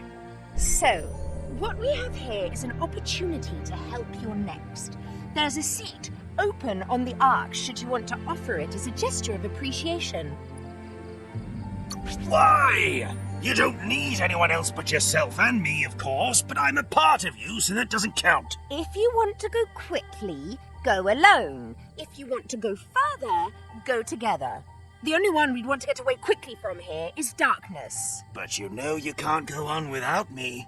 Even if I'm bad company, I complete you. I think we can finally agree on something. It is better to be alone than in bad company. But best of all is being good company yourself.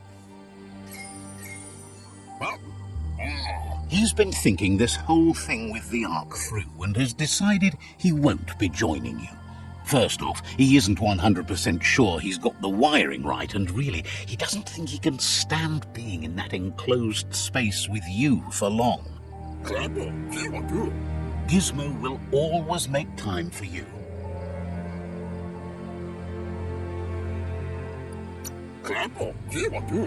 Says you'll meet again.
There's a lot more space down here than you would think.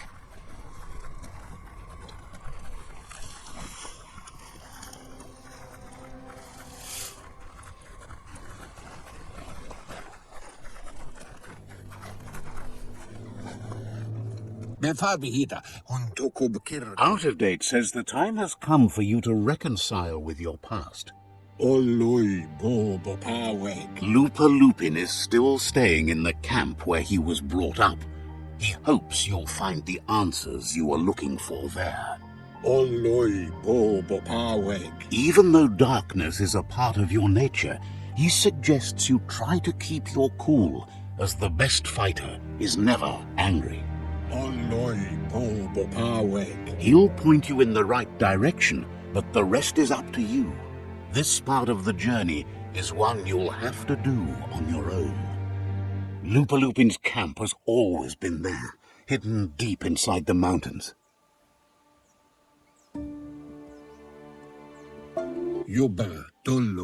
Out of Date hopes you'll find your way and the answers you are looking for once you're there. He knows he said it before, but the time has come to put an end to the Lupin's reign of terror.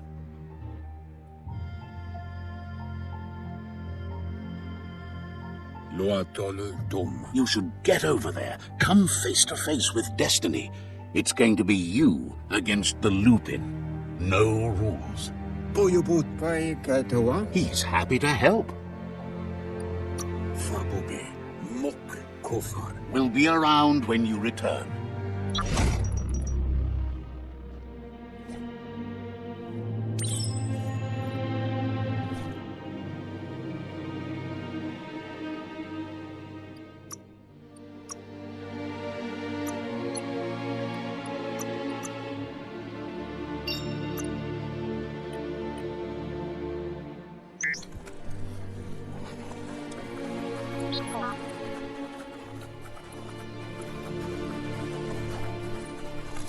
Hard to believe this is all here.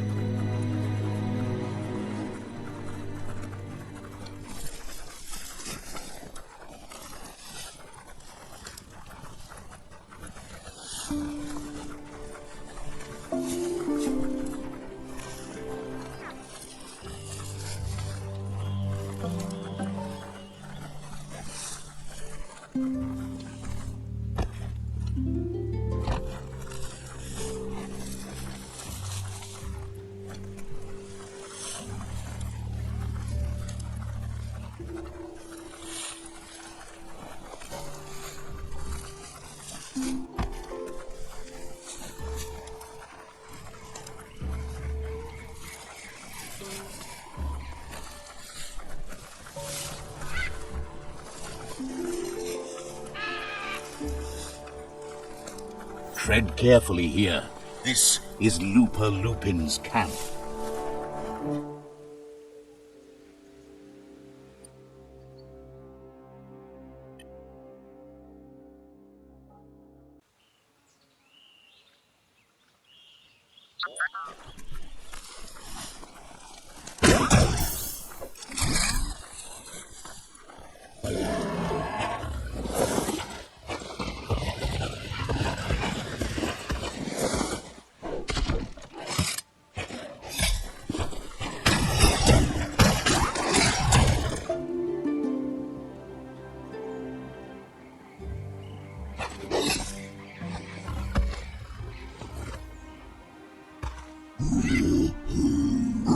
Looper Lupin says he's been looking forward to this moment.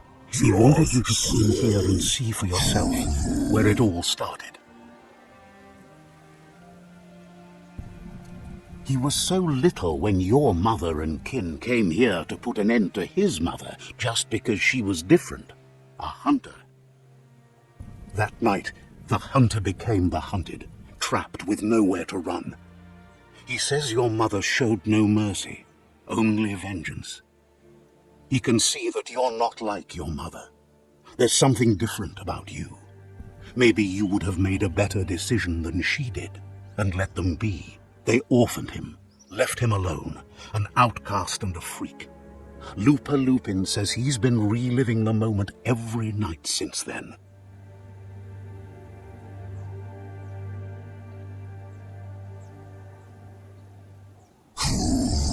He says your mother and her disciples started something that couldn't be undone. They created the monster he would become.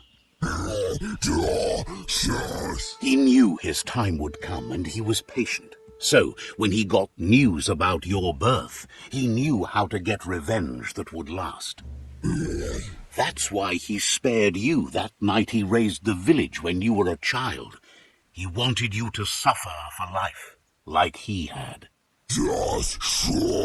He marked you for life, so he'd recognize you when you met again, and you'd eventually remember where you came from.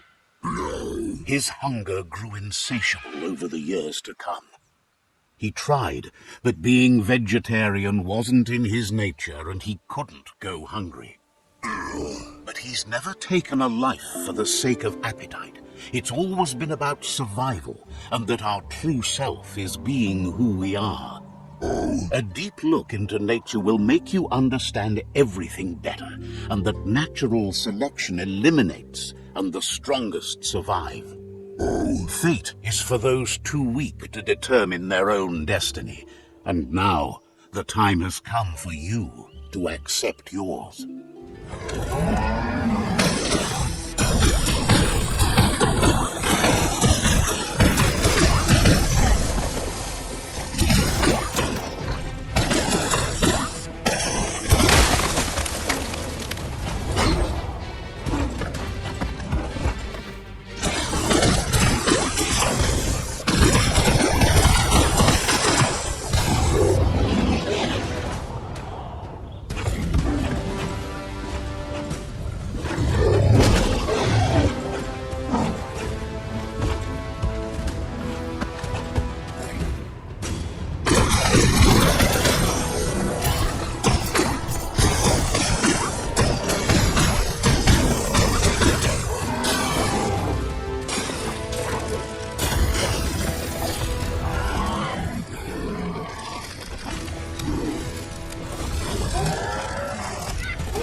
The world is so much smaller underground.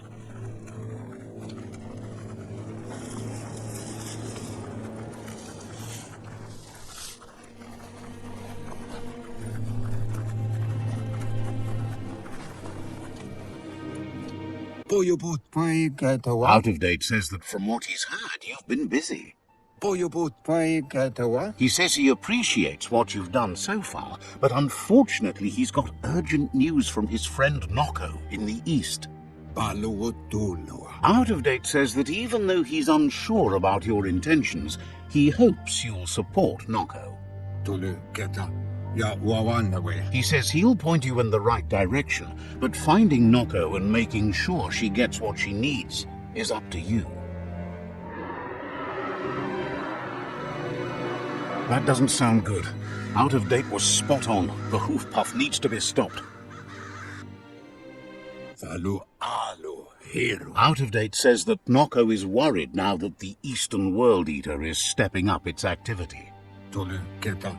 Ya wawanawe. He explains that Noko keeps a fabled steed that she has planned to ride out to the World Eater, but needs help to get it prepared.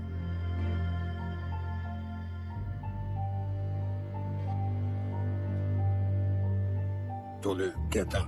Ya wawanawe. Out of Date suggests that you should head east as fast as possible and see what you can do to help. Cobra yaka. He's happy to help. Papa Mofubak. Says you're welcome back.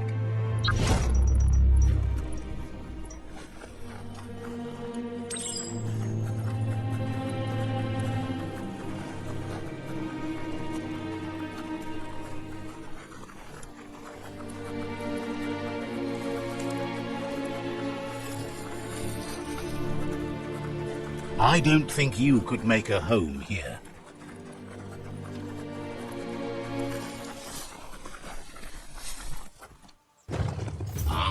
The Gnote pen. Noko never leaves this place. She's always put the living things first. Puri kumbala muma. Beri? Nooks isn't an easy language, but at least it's manageable. She says she is so happy to see you again. Minalagi mamuru. She wonders if you remember her. She's Noko. She let you ride her Majut when you were a kid. Naro lute. Noko remembers you used to chase around with so much energy and is glad to see you haven't lost any of that spark. Pala. But that's all long gone now, though. Memories show us where we've been, not where we're going. Sanna yote. Seems reluctant to even say its name. It's become personal to her too, since it's taken so many of her innocent gnotes as prey. Amu. Noko remembers those days too, but she never lets herself wallow in them, no matter how tempting that can be. Amu. She sees you're back to buck with Lupa Lupin. Can't see how there's any way to avoid that now. Not for long, at least. Tropalo. She says the horrors of your younger days were enough to ruin anyone, but not you. You've got all that cheer about you still. Asadorutu. Noko says history is like the trail you've been on. You can walk back down it any time you like until it's worn smooth. But you get to blaze your own trail from here. Asadorutu. Then you are stronger than her. She can't help wanting Lupa Lupin to pay for what he did to her gnotes, despite the fact it's against her nature. Light instantly banishes dark. How much light do you really need? All the light, all of it! I mean, you could leave a little space for the dark. All the light. Bere? Asks how many paths you've wandered in the world, and if you ever wonder about what might have changed if you'd taken different ones. Kanamunta. The choices can be overwhelming, but you have to choose, or you just stay where you are. And what kind of choice is that? Kialdo male kanodo. So happy the world is going to live, would have been crushed to see all the gnotes die with it. Ritzentere. Likes that you stood up for the world and spurred your way toward helping it out. Pola kudu. Excited that you circled up with the Ankati. They might wheeze a lot, but they treat their ganotes well. Pola kudu. It's hard for a ganote there, but that's maybe why they treat them so well. Otherwise, they might die. Monidasa. But let's not speak of that now. Asil natu. She has an idea where the Majut might have gone, as there's no other place it likes as much as its own corner of the open wild. She's even named it the Majut Meadow. Urasa durut. The Majut will recognize the scent you've attracted while being here, so it'll probably trust you enough to follow you. Amu. You should lead the Majut back here when you find it. It's going to take time to get it calm enough to be able to ride out to the World Eater. Inadabsunka. She's sad that something as wild as the hoof puff can't be tamed, but has to come to terms with the fact that you need to stop it.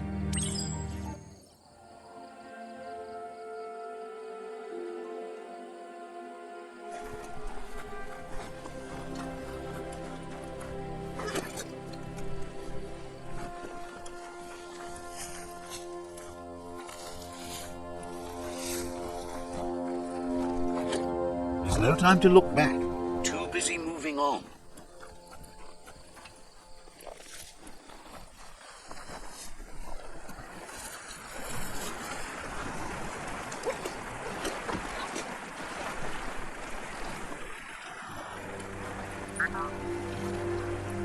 You found the Majut Meadow.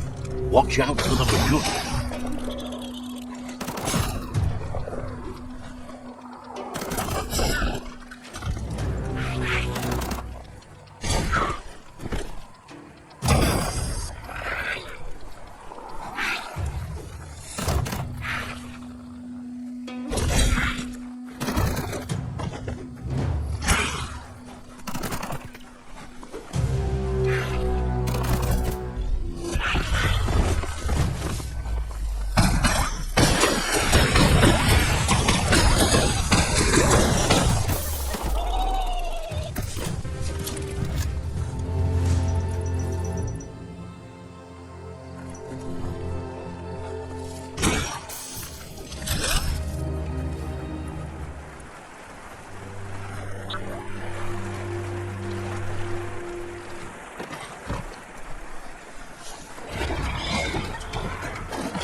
Grin and bear it.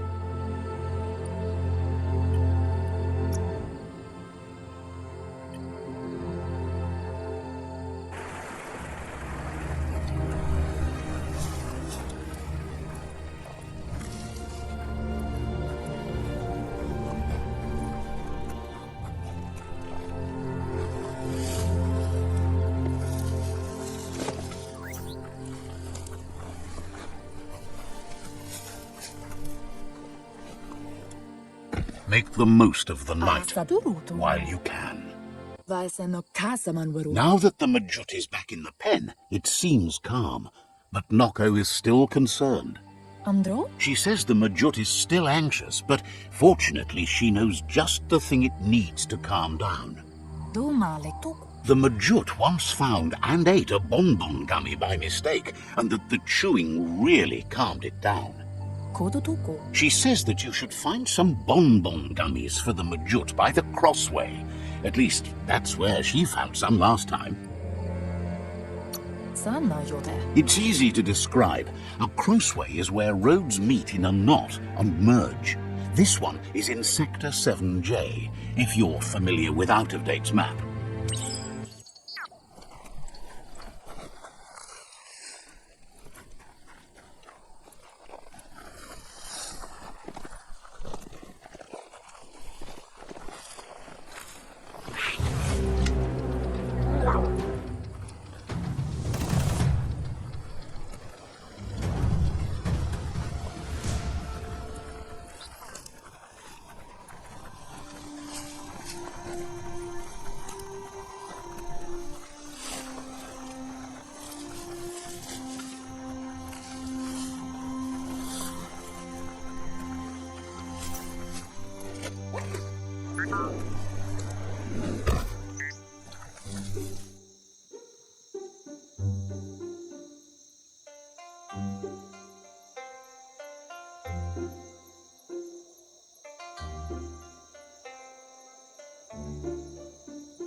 We all share the same destiny, destruction or survival.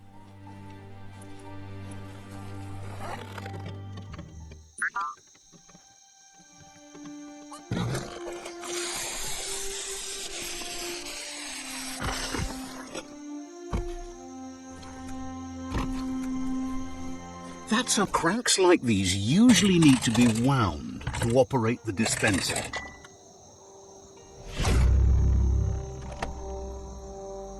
What you see is what you get, once it's out of the blind box, that is. You shouldn't flick the switches in order to greenlight the current and activate the electrons in the panel.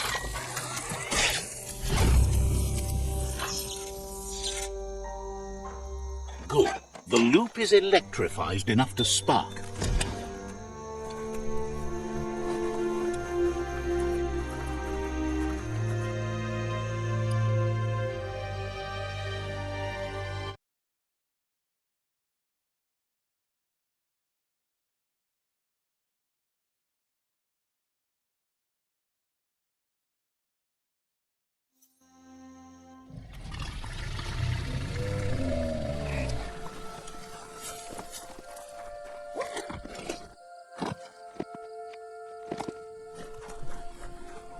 Bala.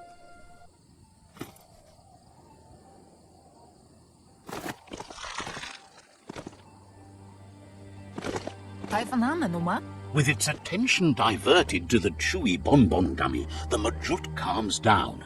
But Noko is still concerned. Sana yode. She's relieved the Majut has calmed down, but you'll need a heavier sit-tight to ride it than the one she's got.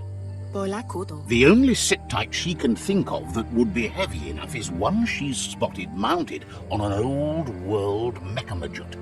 Berry? If she remembers correctly, she spotted it at the Smilo Shopperia while scavenging for treats for the Gnotes. That's not so far away. Chialdo male canodo. Seems the old world had plenty to offer, and all in one place for those obsessed with material things. Almost too much, if you ask her.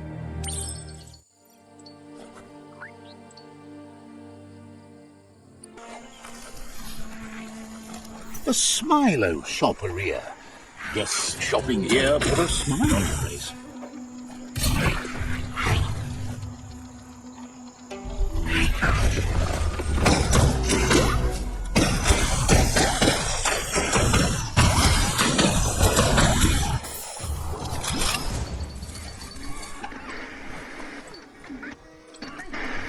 Locked. Eye boxes like this are few and far between. However, that's no great loss. Talking pictures from the aforetimes lack the message. You need to line up the switches so they match.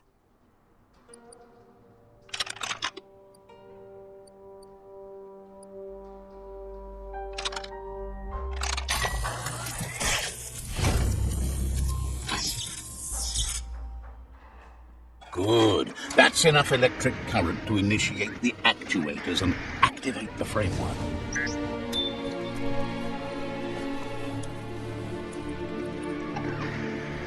So different from the surface down here.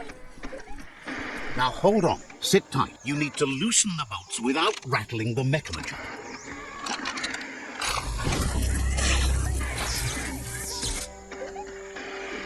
That's it. The sit-tight is loose.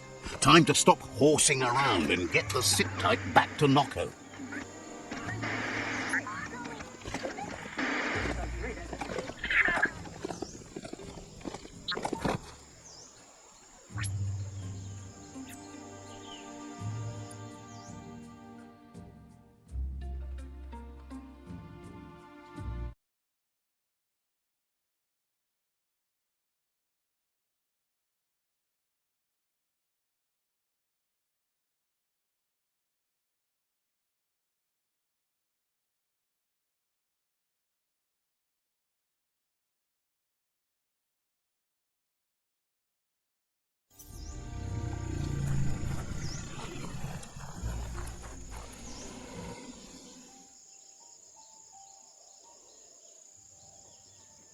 Sadurutu. Now that the Majut's got a mouthful of Bon Bon Gummy and the brand new sit-tight is in place, the Majut is ready to ride. Andro? Nocco's been training another fantabulous little critter that'll hopefully become a distraction for the hoof puff when you confront it. Ora Sadurut. She's called them glitter moths, and the best way to find them is to go talk to Mito. She's asked him to keep them somewhere safe. Turi kumbalamua. You'll find Mito at Brightlight. He's a light-headed fellow, but hopefully he'll remember where he stored the moths. Minalagi mamuru. He's been able to literally shed some light in the darkness for her over the years, but also because of his cheerful manner.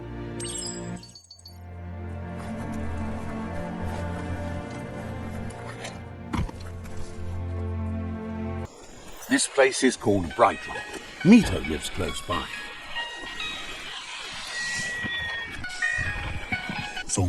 With the world getting darker by the day, there's not much time left to save it, and even though you've just met, he feels you're bound to play a huge part in that. Says there's so much darkness to deal with. Rather than curse it, he makes lamps to fight it. You've found your way through the darkness. You shine like the sun in the sky, but will you use that power to warm the world or burn it? Hopes you see how much good you can do with power like that, and how easy it is to let it drive you mad. No matter where your path takes you, though, it's important to remember where you came from. The past brightlights the present. Wonders if you know how much of an effect you've had upon the world. Your presence says he can see that in the way you brighten everything up. So happy you know you're helping brighten the world. There's plenty of it that's still worth saving.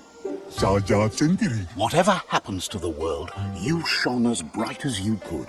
That matters more than you know. Feels good about you joining flames with the Ankati. He once helped them build a bonfire on top of the world. Says just because the air is thin doesn't mean it's not there. Lamps just gotta burn hotter. Says he can see by the twinkle in your eyes that you're not here to talk about your allies. He assumes you are here to be enlightened.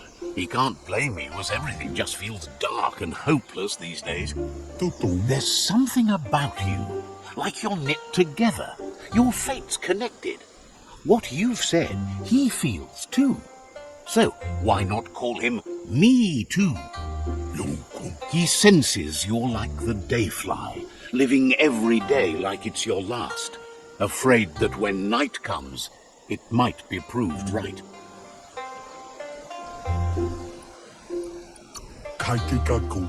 Believes no one is entirely dark.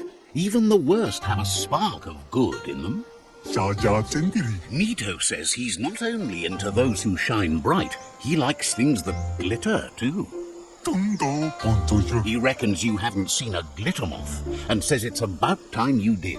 Even though they're nesting near gone grass, they never run out of glow. Finding yourself a glitter moth would give you that glimmer of hope you need to continue all the way to the end.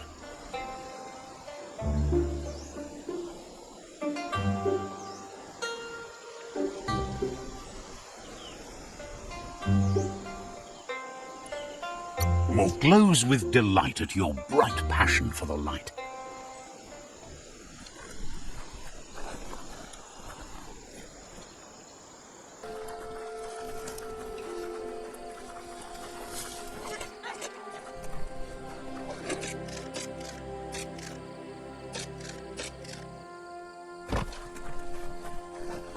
You move with such confidence.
Good parts make for good scrap.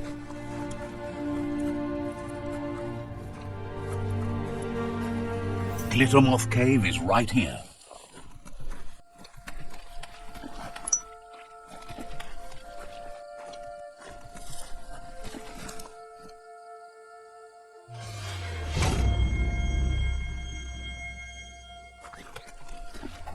Are you scared yet? It's getting dark.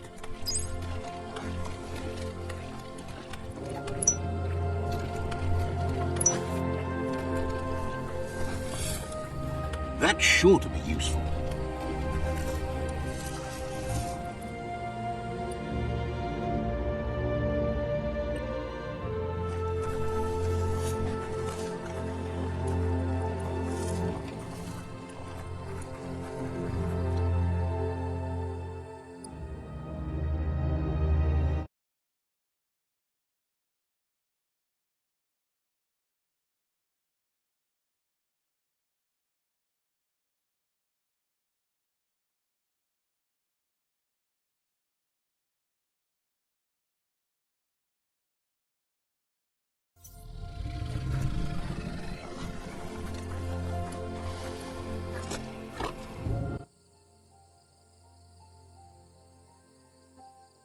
That's enough glittermoths to make her plan work. Andro? She wants you to stop worrying about the paths you've ridden and focus on the inevitable road ahead, the one that leads to confrontation with the World Eater.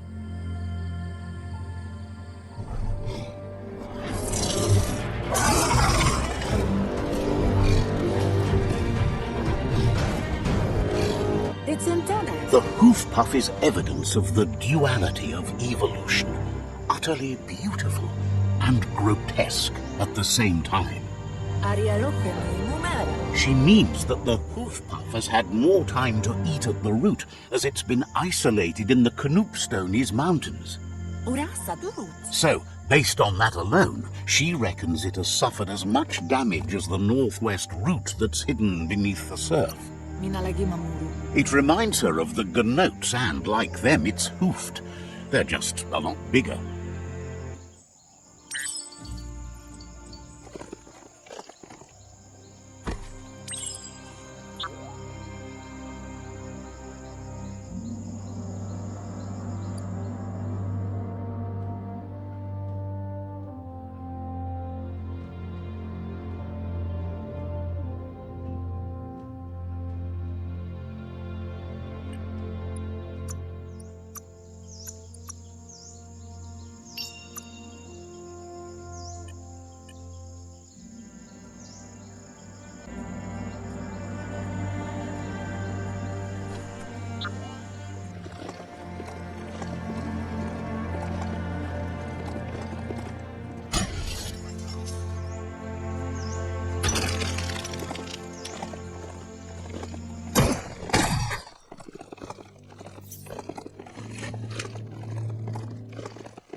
That sealed the fate of the third World Eater. Just one more to go. Out of Date asked to see you again to congratulate you and let you in on the final phases of his plan. This is your chance to get his priorities aligned with yours. Do right by your tribe and the world at large. Just head back to the Ark. He seemed eager to see you again.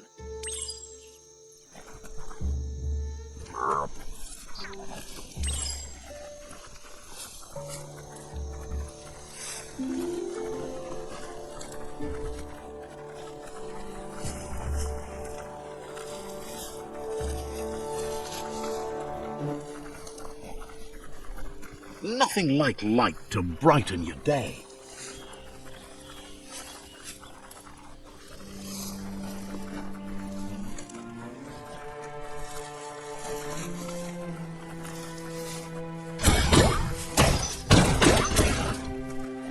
Oh, catch it.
She wonders if the rumors she's heard about you finding the Ark are true.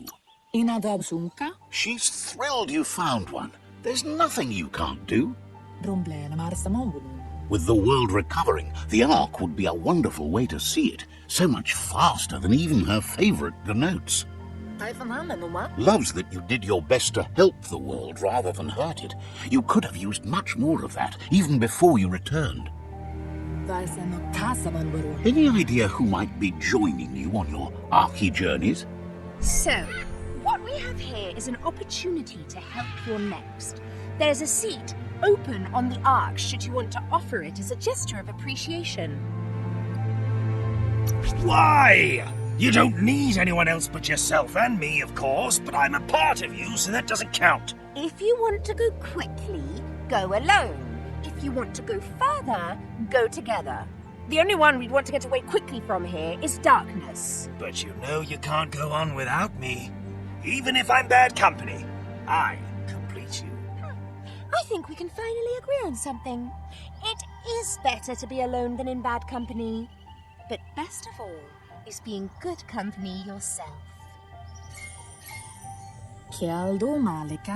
Feels deeply honored that you'd want her to come with you. An Ark is no ganote, but she can't pass this up. She's coming aboard. Noko knows she's known for saying things over again. Says you'll see each other later.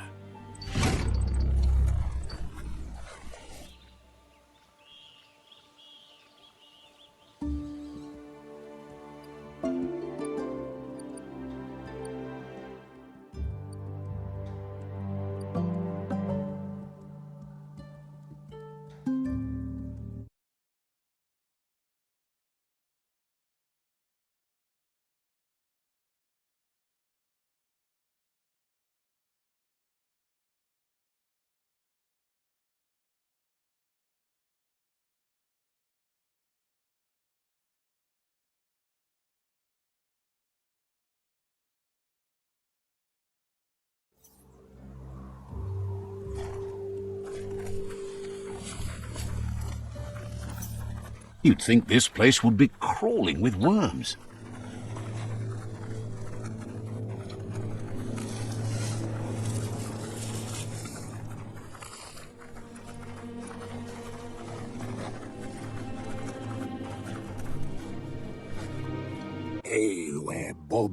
Out of Date says there'll be consequences of the war, but there are more pressing matters at hand.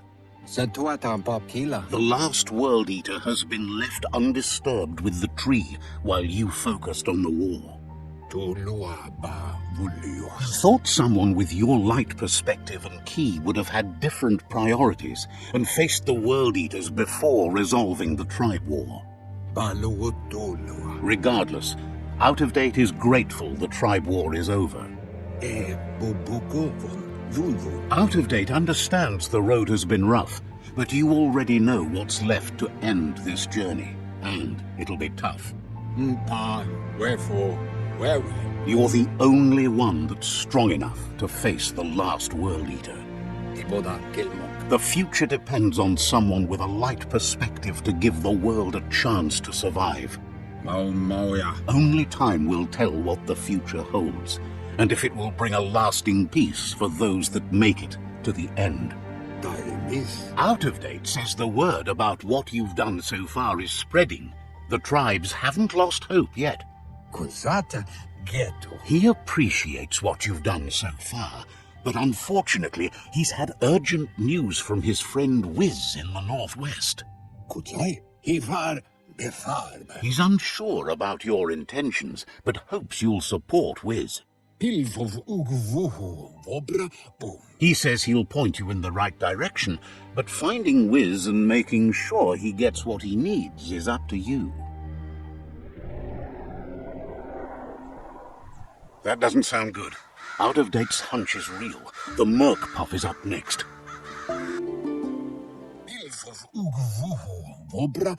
Out of Date says that Wiz is worried now that the Northwest World Eater is stepping up its activity.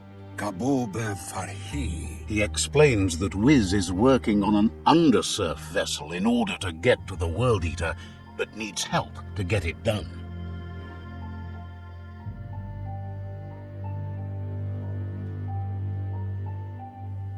Out of Date suggests that you should head northwest as fast as possible and see what you can do to help.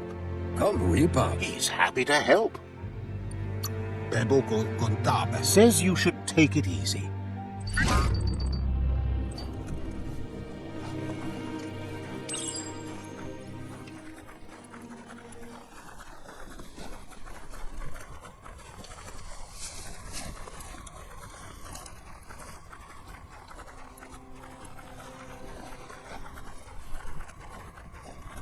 The day can't come soon enough.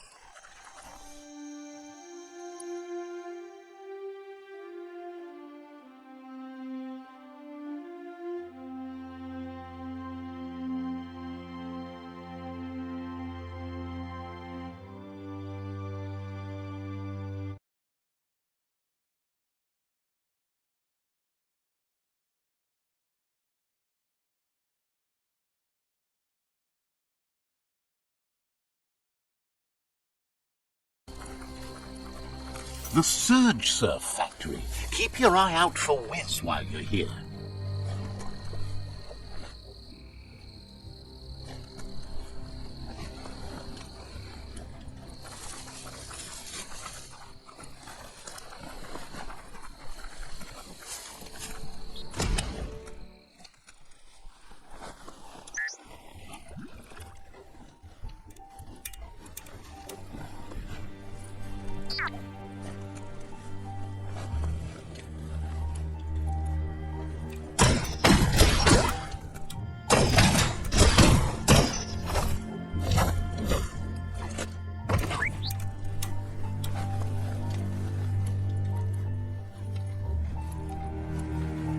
Stories keep moving whether you drive them or not.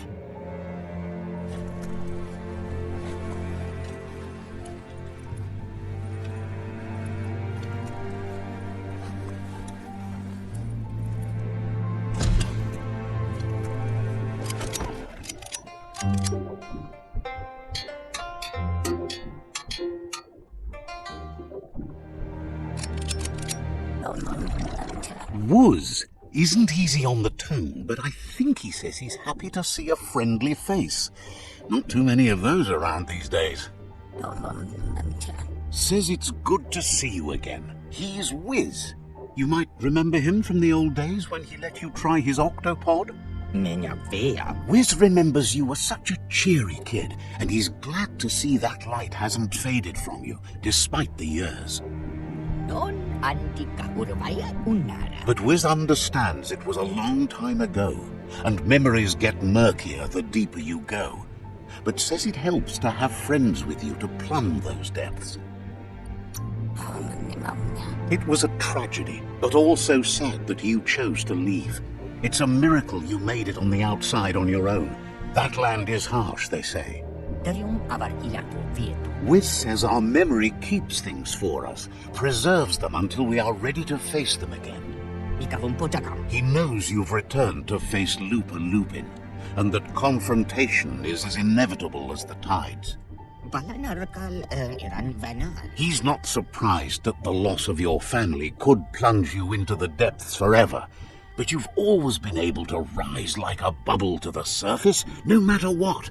He knows that though the tides of history may push you in one direction, you can always lay your own course.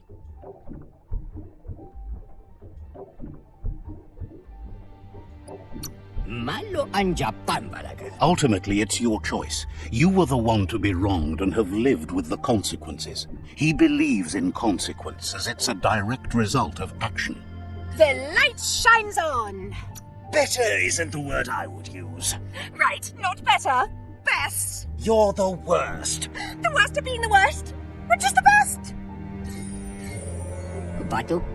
Asks if you ever think about freedom and whether any of us really has it. Did you make the decisions that brought you here, or are you just a pawn of fate? Glad to hear that. He only wishes he was that sure about himself. Amazed the world is going to continue on, but happy to hear it. Still so many things to invent. Impressed that you fought so hard to keep the world spinning. Says you're smart to join the Ankati. He likes how they manage to make so much out of so little. Meeting challenges is what makes us stronger. The harder something is to do, the more important it can be.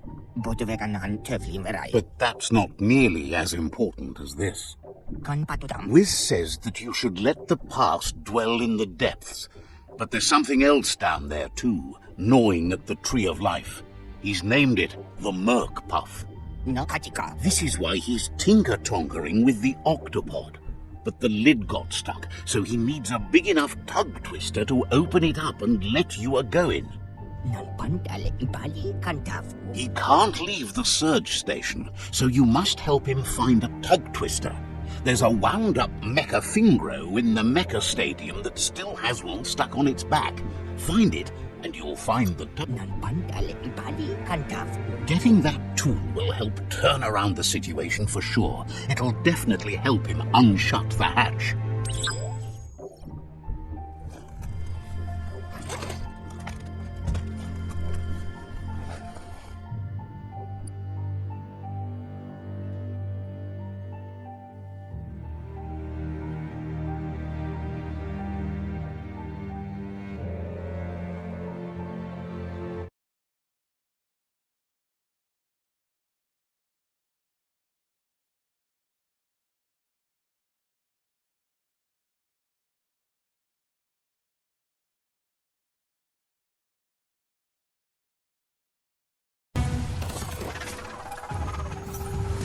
You found a bric-brac that's not absolutely flat.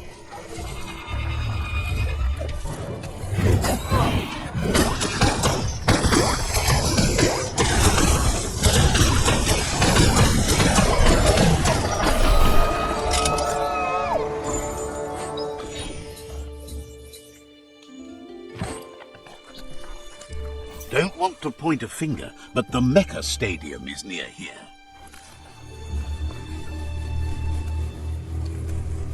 Someone locked it solid. The right key could open this.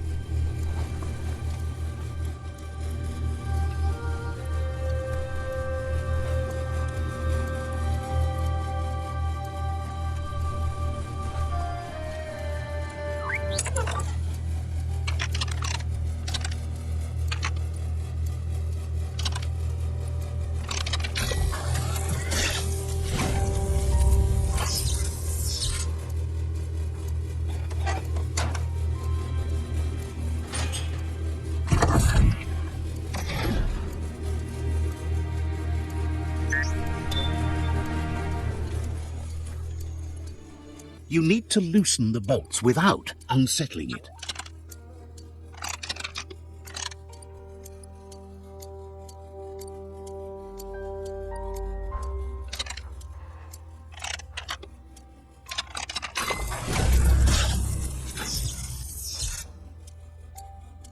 That's it. The tug twister's loose. Let's hope it turned the grabbing hand into a helping hand, too. The world is waking up with dawn.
He believed the tug twister would do the trick, but now realizes brute force won't do the trick.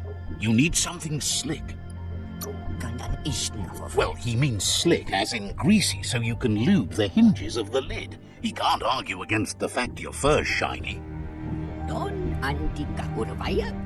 He says the lid should open if you sprinkle grease it. Problem is, he's all out. He knows his old friend Choo-Choo always keeps his grease sprinklers well filled. He should have an extra that you can borrow. He stresses that you should come back as soon as you've retrieved the grease sprinkler. The Merc Puff is crunching bark by the minute.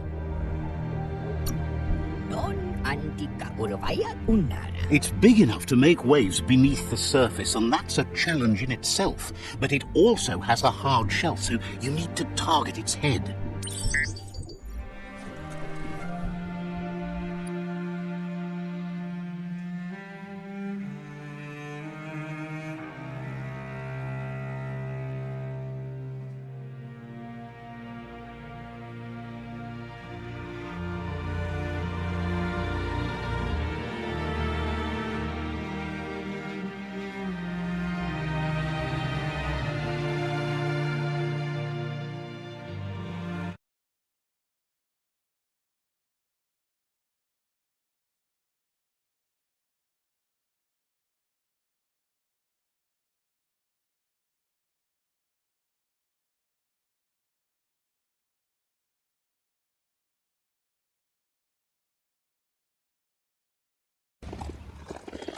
You've reached the end of the line. Bet you can find Choo-Choo here.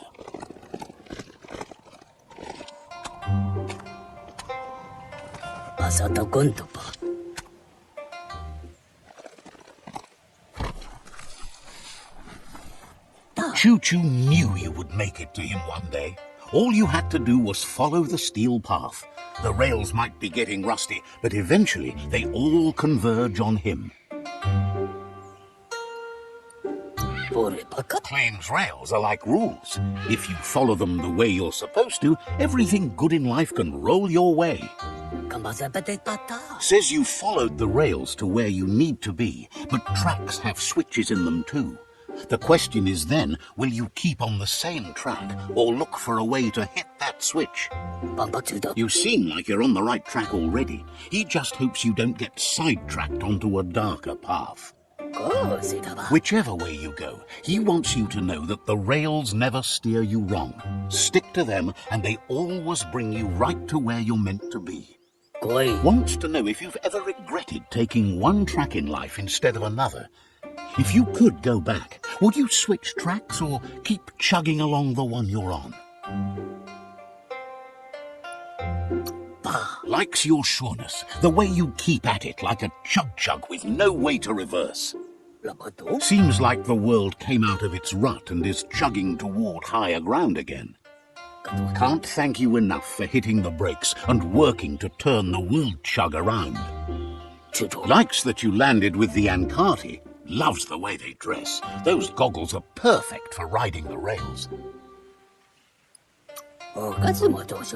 Need something to protect your eyes when you're moving at speed. But let's not get derailed. Says he's surprised to see anyone this far out. But sometimes the wrong train does take you to the right station. As you can see, he didn't plan to make a stop here, but now that he had to, he's really happy to see you. He says his name is Choo-Choo. He's been off track since the world started dying, but he's trained his mind to stay positive regardless of the situation.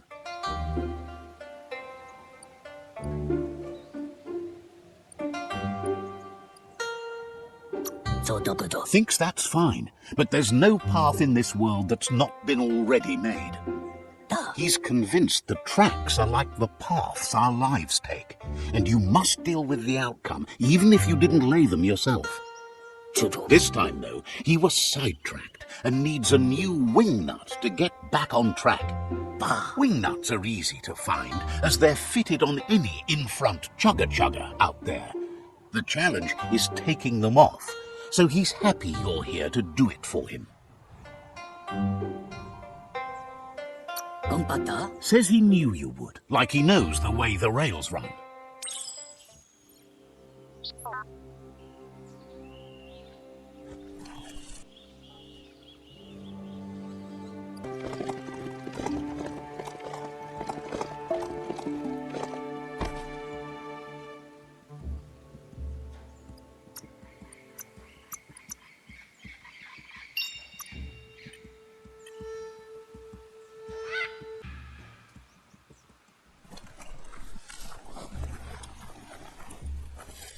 The Wingnut Chug Tunnel. It goes on forever.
never know how long anything's been buried underground.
Choo-Choo says he knew you'd come through. If someone makes a stop at your station, it's for a good reason. But he understands no one gets their tracks greased for free. He'd be happy to part with his spare grease sprinkler, as he believes it's a great fit for any of your business that needs to be unstuck. He keeps it safe in a box on the handcart, in case of emergency. It's on the cart. He wants to keep it close by. In general, you won't have much time to act in case of an emergency. Choo-Choo says you should help yourself to the grease sprinkler. It's a versatile tool from the bygone, a last of its kind, so don't let it go to waste. He's convinced you'll put it to good use, as there are lots of stuckies out there that need greasing to... Seems glad you think so. You're on the right rail. Choo-Choo says he can't wait to get out of this place. Understands you have things to do.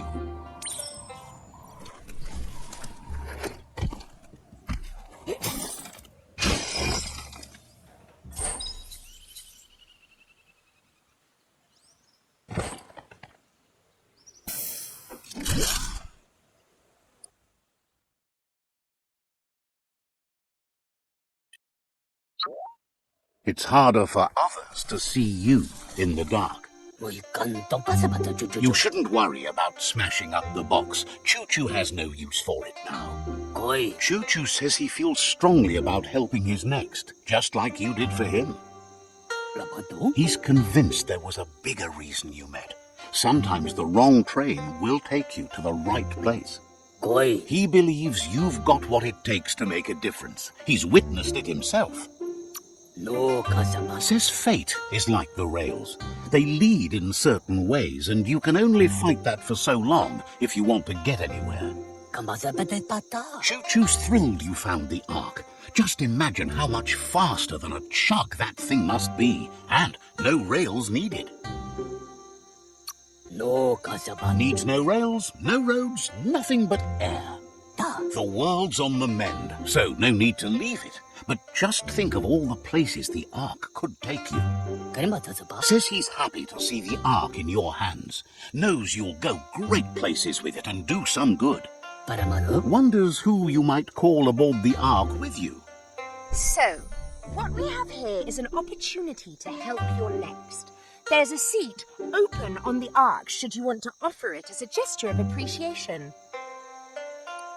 Why? You don't need anyone else but yourself and me, of course, but I'm a part of you, so that doesn't count. If you want to go quickly, go alone. If you want to go further, go together. The only one we'd want to get away quickly from here is darkness. But you know you can't go on without me. Even if I'm bad company, I complete you. I think we can finally agree on something. It is better to be alone than in bad company. But best of all, Please be in good company yourself. After spending a life on the rails, he's eager to ride the skies with you. Just let him pack his rollerboard, and he'll roll aboard. Choo Choo says he's ready to pack up and leave. Seems surprised you have to go.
Whis says that there's no plan to confront the Merkpuff until the octopod is properly armed.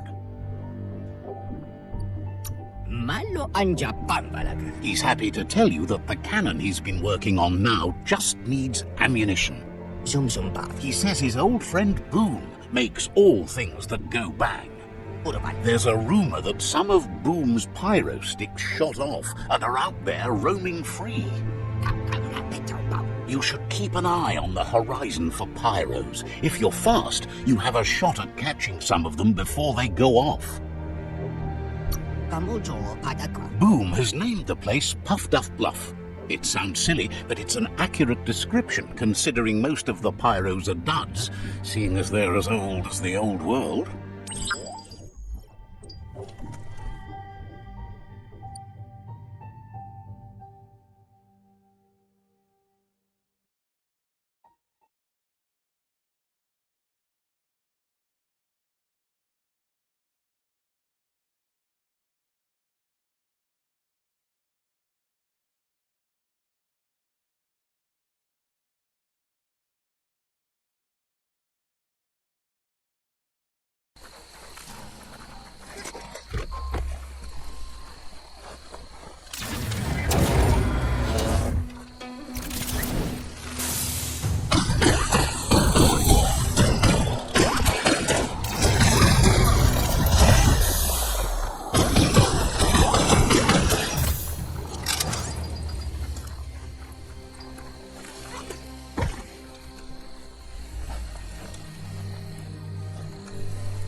That looks like an unbanged pyro stick on the loose.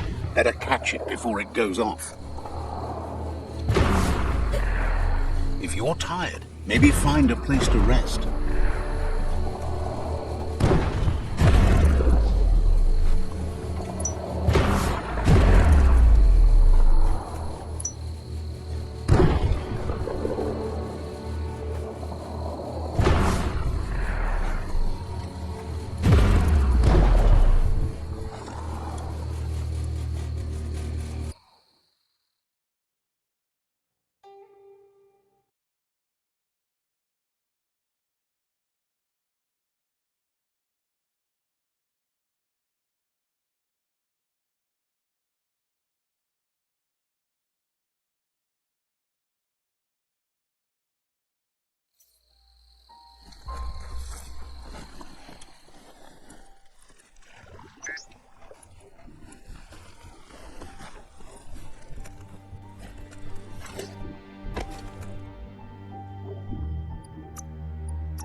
The pyrosticks will cause a bang, but targeting is on you. At least now you have a chance to hurt the Merc Puff where it counts. None. He hopes so, as there's no Plan B, or more correctly, Plan C. Out of Date has named this Plan B. Plan A was to take on the World Eaters by foot, or flaps in this case. Turns out swimming down there was a bad idea. Wiz has been working on another cannon, but instead of pyrosticks, it squirts guppos. Scaly distractions for anyone with an appetite disorder, and irresistible for the Merc Puff in particular. Seems the best way to find guppos is go talk to Gil. He has a natural sonar and knows where the guppos sub the surf. This means you'll have to go visit Gil at Burblebottom.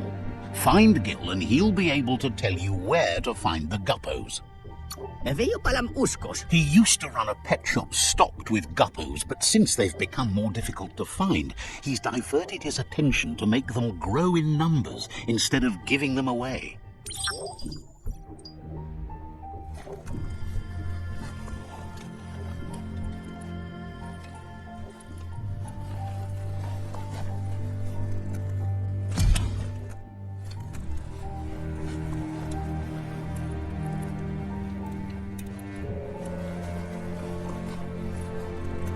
It's a game of life, yours and everyone else's.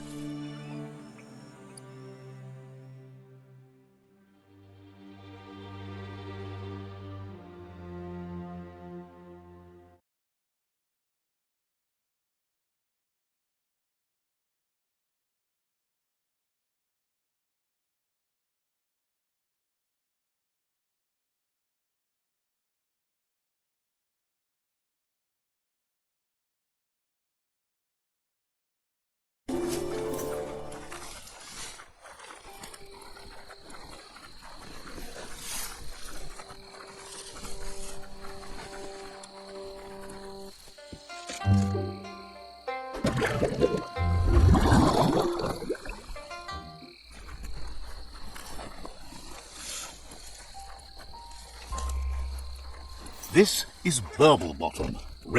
Happy to finally get to meet you. He's seen a lot of things wash up on his miniature shore, but nothing as exciting as you. Mein Finder. Figures it's impossible. As bad as the air might be, the goo is even worse. It must have been upstream only to get to this point in your histo-future. But which way are you going now? With the flow or against? It's crazy hard to flipper against the surf, but you can't save the world if you let it sweep you away. Either way, it's a shame the surf has gotten so nasty. Thinks life is like trying to ride a wave. You need to pick the right one, but you don't really know which one that is until you're on top of it. Better to ride a wave than let the perfect one pass you by. Seems to him that there's always another wave coming along. Can't imagine how wonderful it's going to be to surf on gooless goo. The world is going to live. Can't thank you enough for fighting against the goo. Likes how you hang with the Ankati. They are so desperate for cleaner air that they go to the worst parts of the world to find it. Thinks it has to be. Why else would anyone want to live where they do? But none of that's nearly as important as enjoying the day, right? He never drank from this pond because of the disgusting things done there.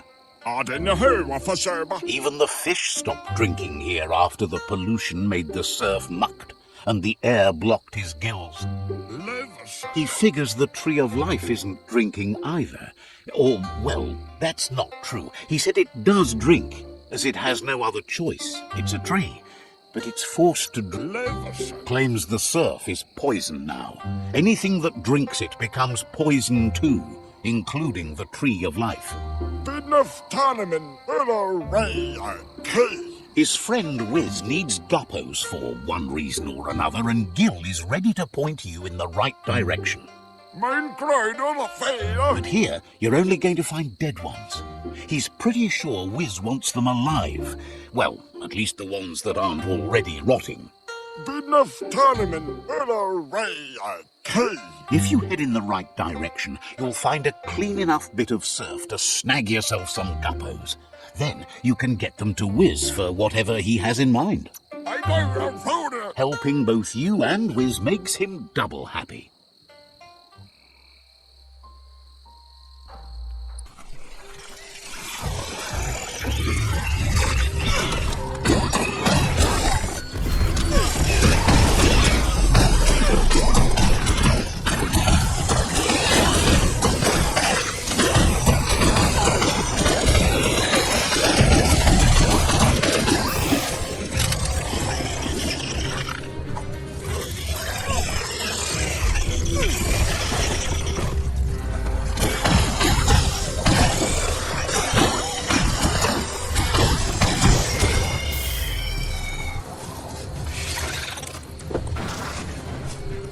This is Guppy Grotto.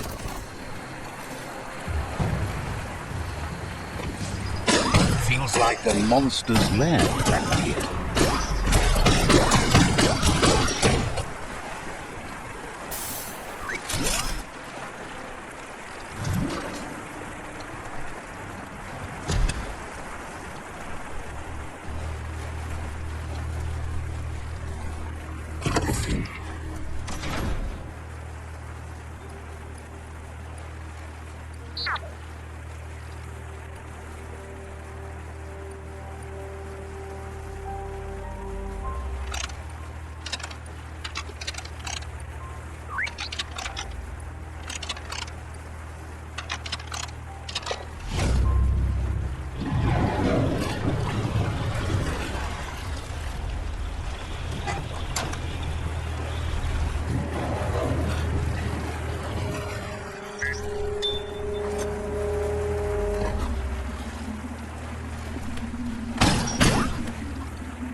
That's some handy parts you have there.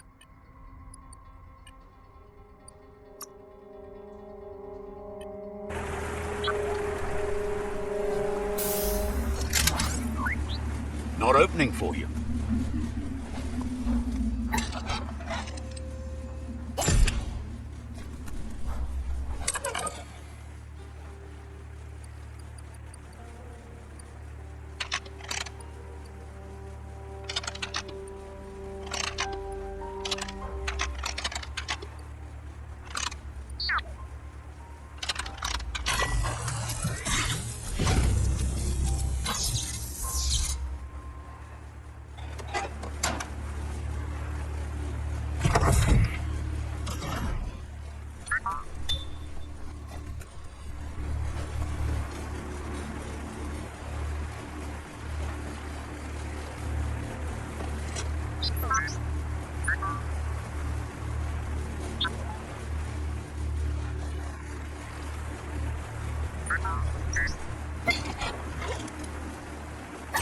Be able to see farther soon.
That seems to be enough guppos to provide the octopod with infinite ammunition.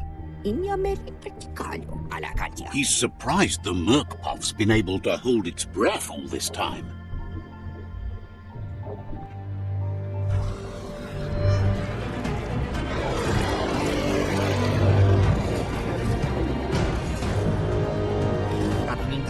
It's just another proof of the evolutionary change caused by Toxanol's contamination. Being undersurf has meant the Merc Puff has been left alone to munch on the route down there undisturbed. This means the northwest route has suffered more damage than the others.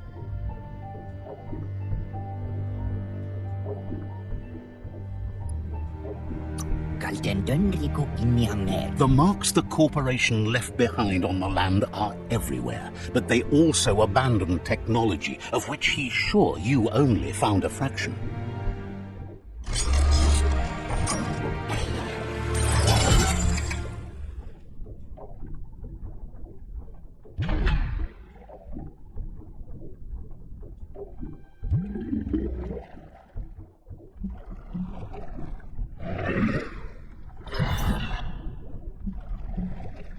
This is an epic already. How it ends is up to you.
That was the last of them.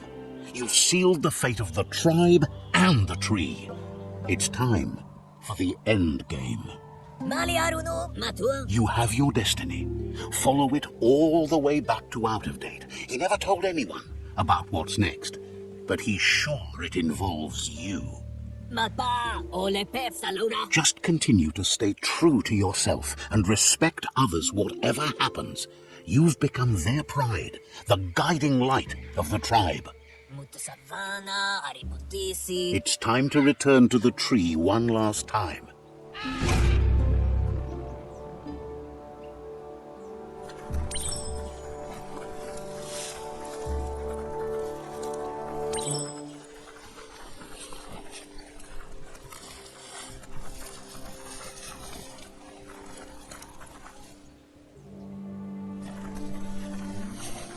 You can see a lot farther now than at night.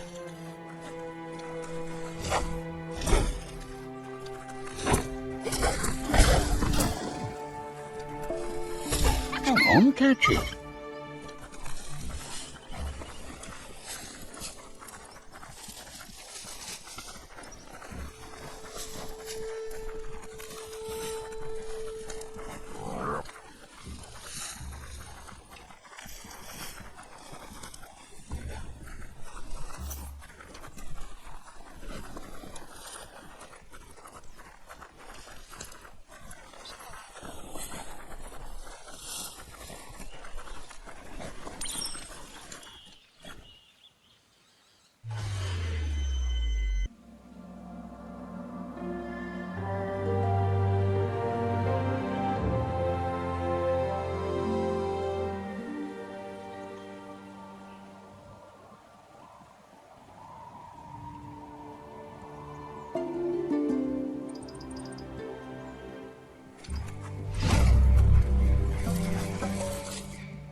He's learned you discovered and activated the last of the arcs. How exciting. That's the only word that really works for it, he's sure. Just imagine how much more of the world you can see in the arc, now that the world's still going to be around. You fought well for the world. You can be proud of that, no matter what. Questions if you could possibly have any open spaces left for fellow travelers on that arc of yours. So, what we have here is an opportunity to help your next. There's a seat open on the ark should you want to offer it as a gesture of appreciation.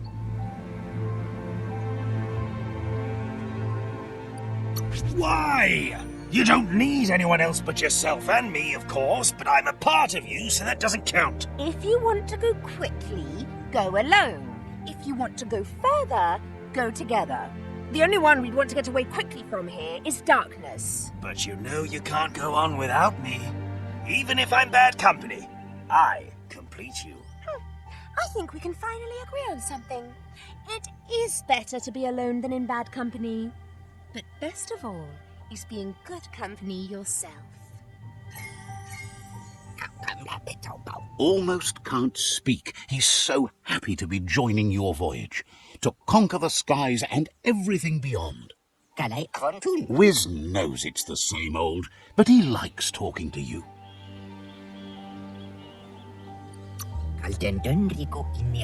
Understands you have things to do.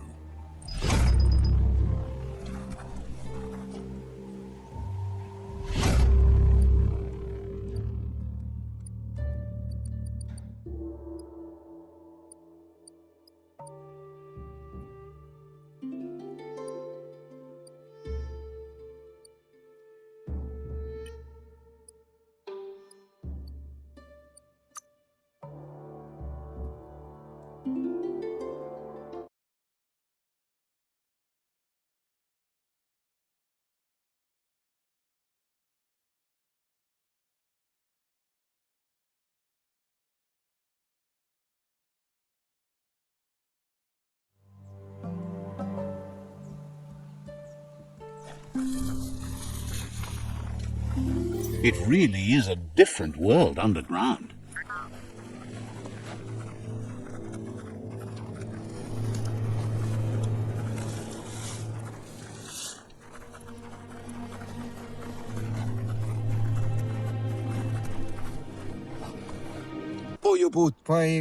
Out of Date says the signs of the end of the world are everywhere. It seems nature is preparing to take revenge. The day of reckoning is coming, and you are invited. He can feel you're approaching the end date. If you haven't decided whom of all like-minded, light-hearted beings you've met have earned a seat on the Ark yet, it's time to do that now. Then grasp your last chance to make sure Lupa Lupin's stopped for good. The tree settled its score, but it left yours half done. He says you need to see Lupa Lupin eye to eye one last time. He's happy to help. Didn't have much else to say, so no problem.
The sun is heading down.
The Sifu is seeking revenge too. He hasn't forgotten what Lupa Lupin did, but he also wants to stop him from attacking his tribe. That the world seems to survive doesn't mean he must. He hopes you agree, even if it goes against your light-hearted nature. There's no room for predators in the world the Ankati tribe is building. But he knows this is your fight. You should handle it. Lupa Lupin's own fear was his shackles, not the roots of the tree. It just changed him.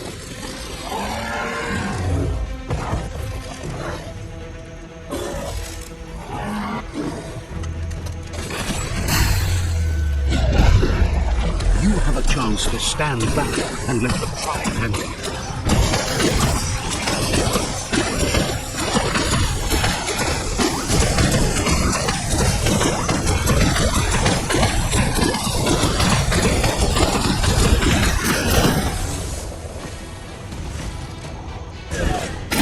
Sifu is ready to step into the fray. Are the odds about to change?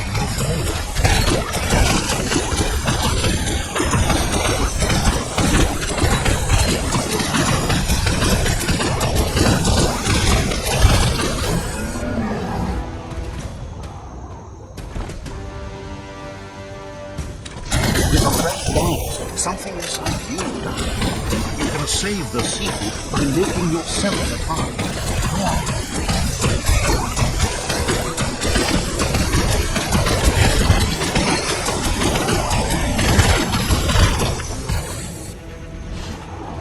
Shockwaves spread when the world thunders.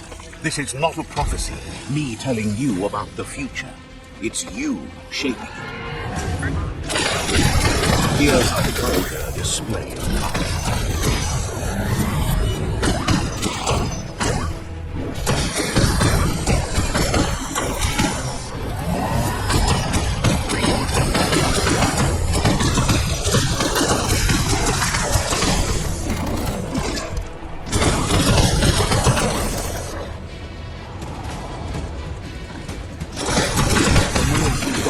The stronger he becomes.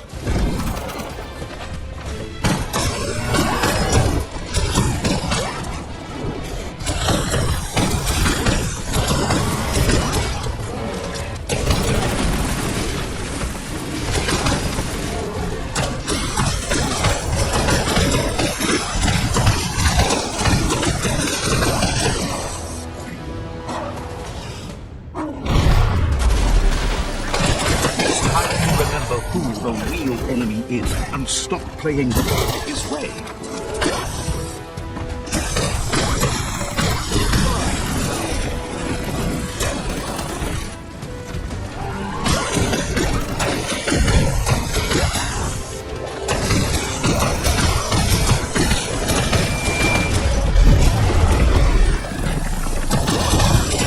So, this is how it ends.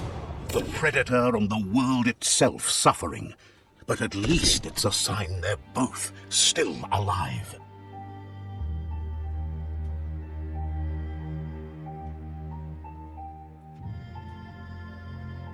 So, what we have here is a clear matter of life and death, and only you can make a difference. You continue to make bad decisions and mistakes. Oh, it never ends. It's easy to make a good decision when there's only one option. The only mistake here is you. My mistake is letting you speak. My conviction is that the world would be a better place without your voice. Convincing yourself doesn't win the argument. In the end, we won't remember the words of our enemies, but the silences of our friends. The weak can't forgive. Forgiveness is a strength. It's not all life and death.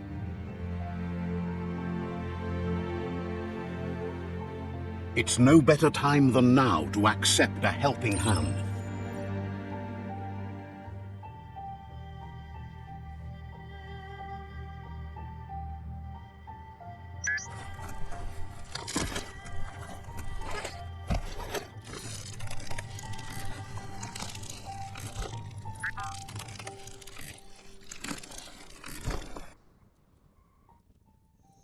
Do you wonder what turn life might have taken if you'd done things different?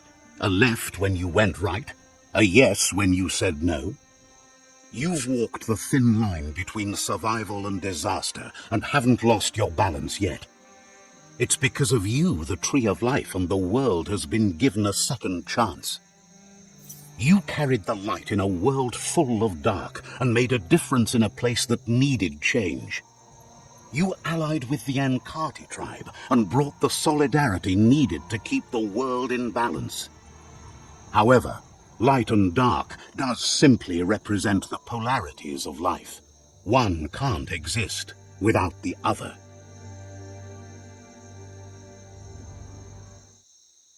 This isn't the end. Just being surrounded by nature as it heals itself will rejuvenate us. Nature will teach us how to survive. So, trust your conscience to show you the way, and everything else will follow.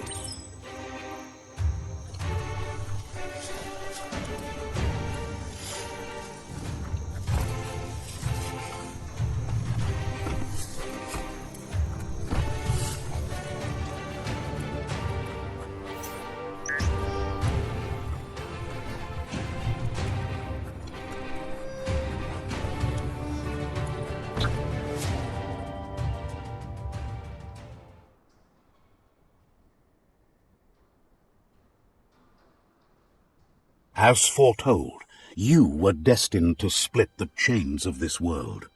But you're not alone. You filled the ark, and those that shared your perspective and gained your trust will accompany you on your journey.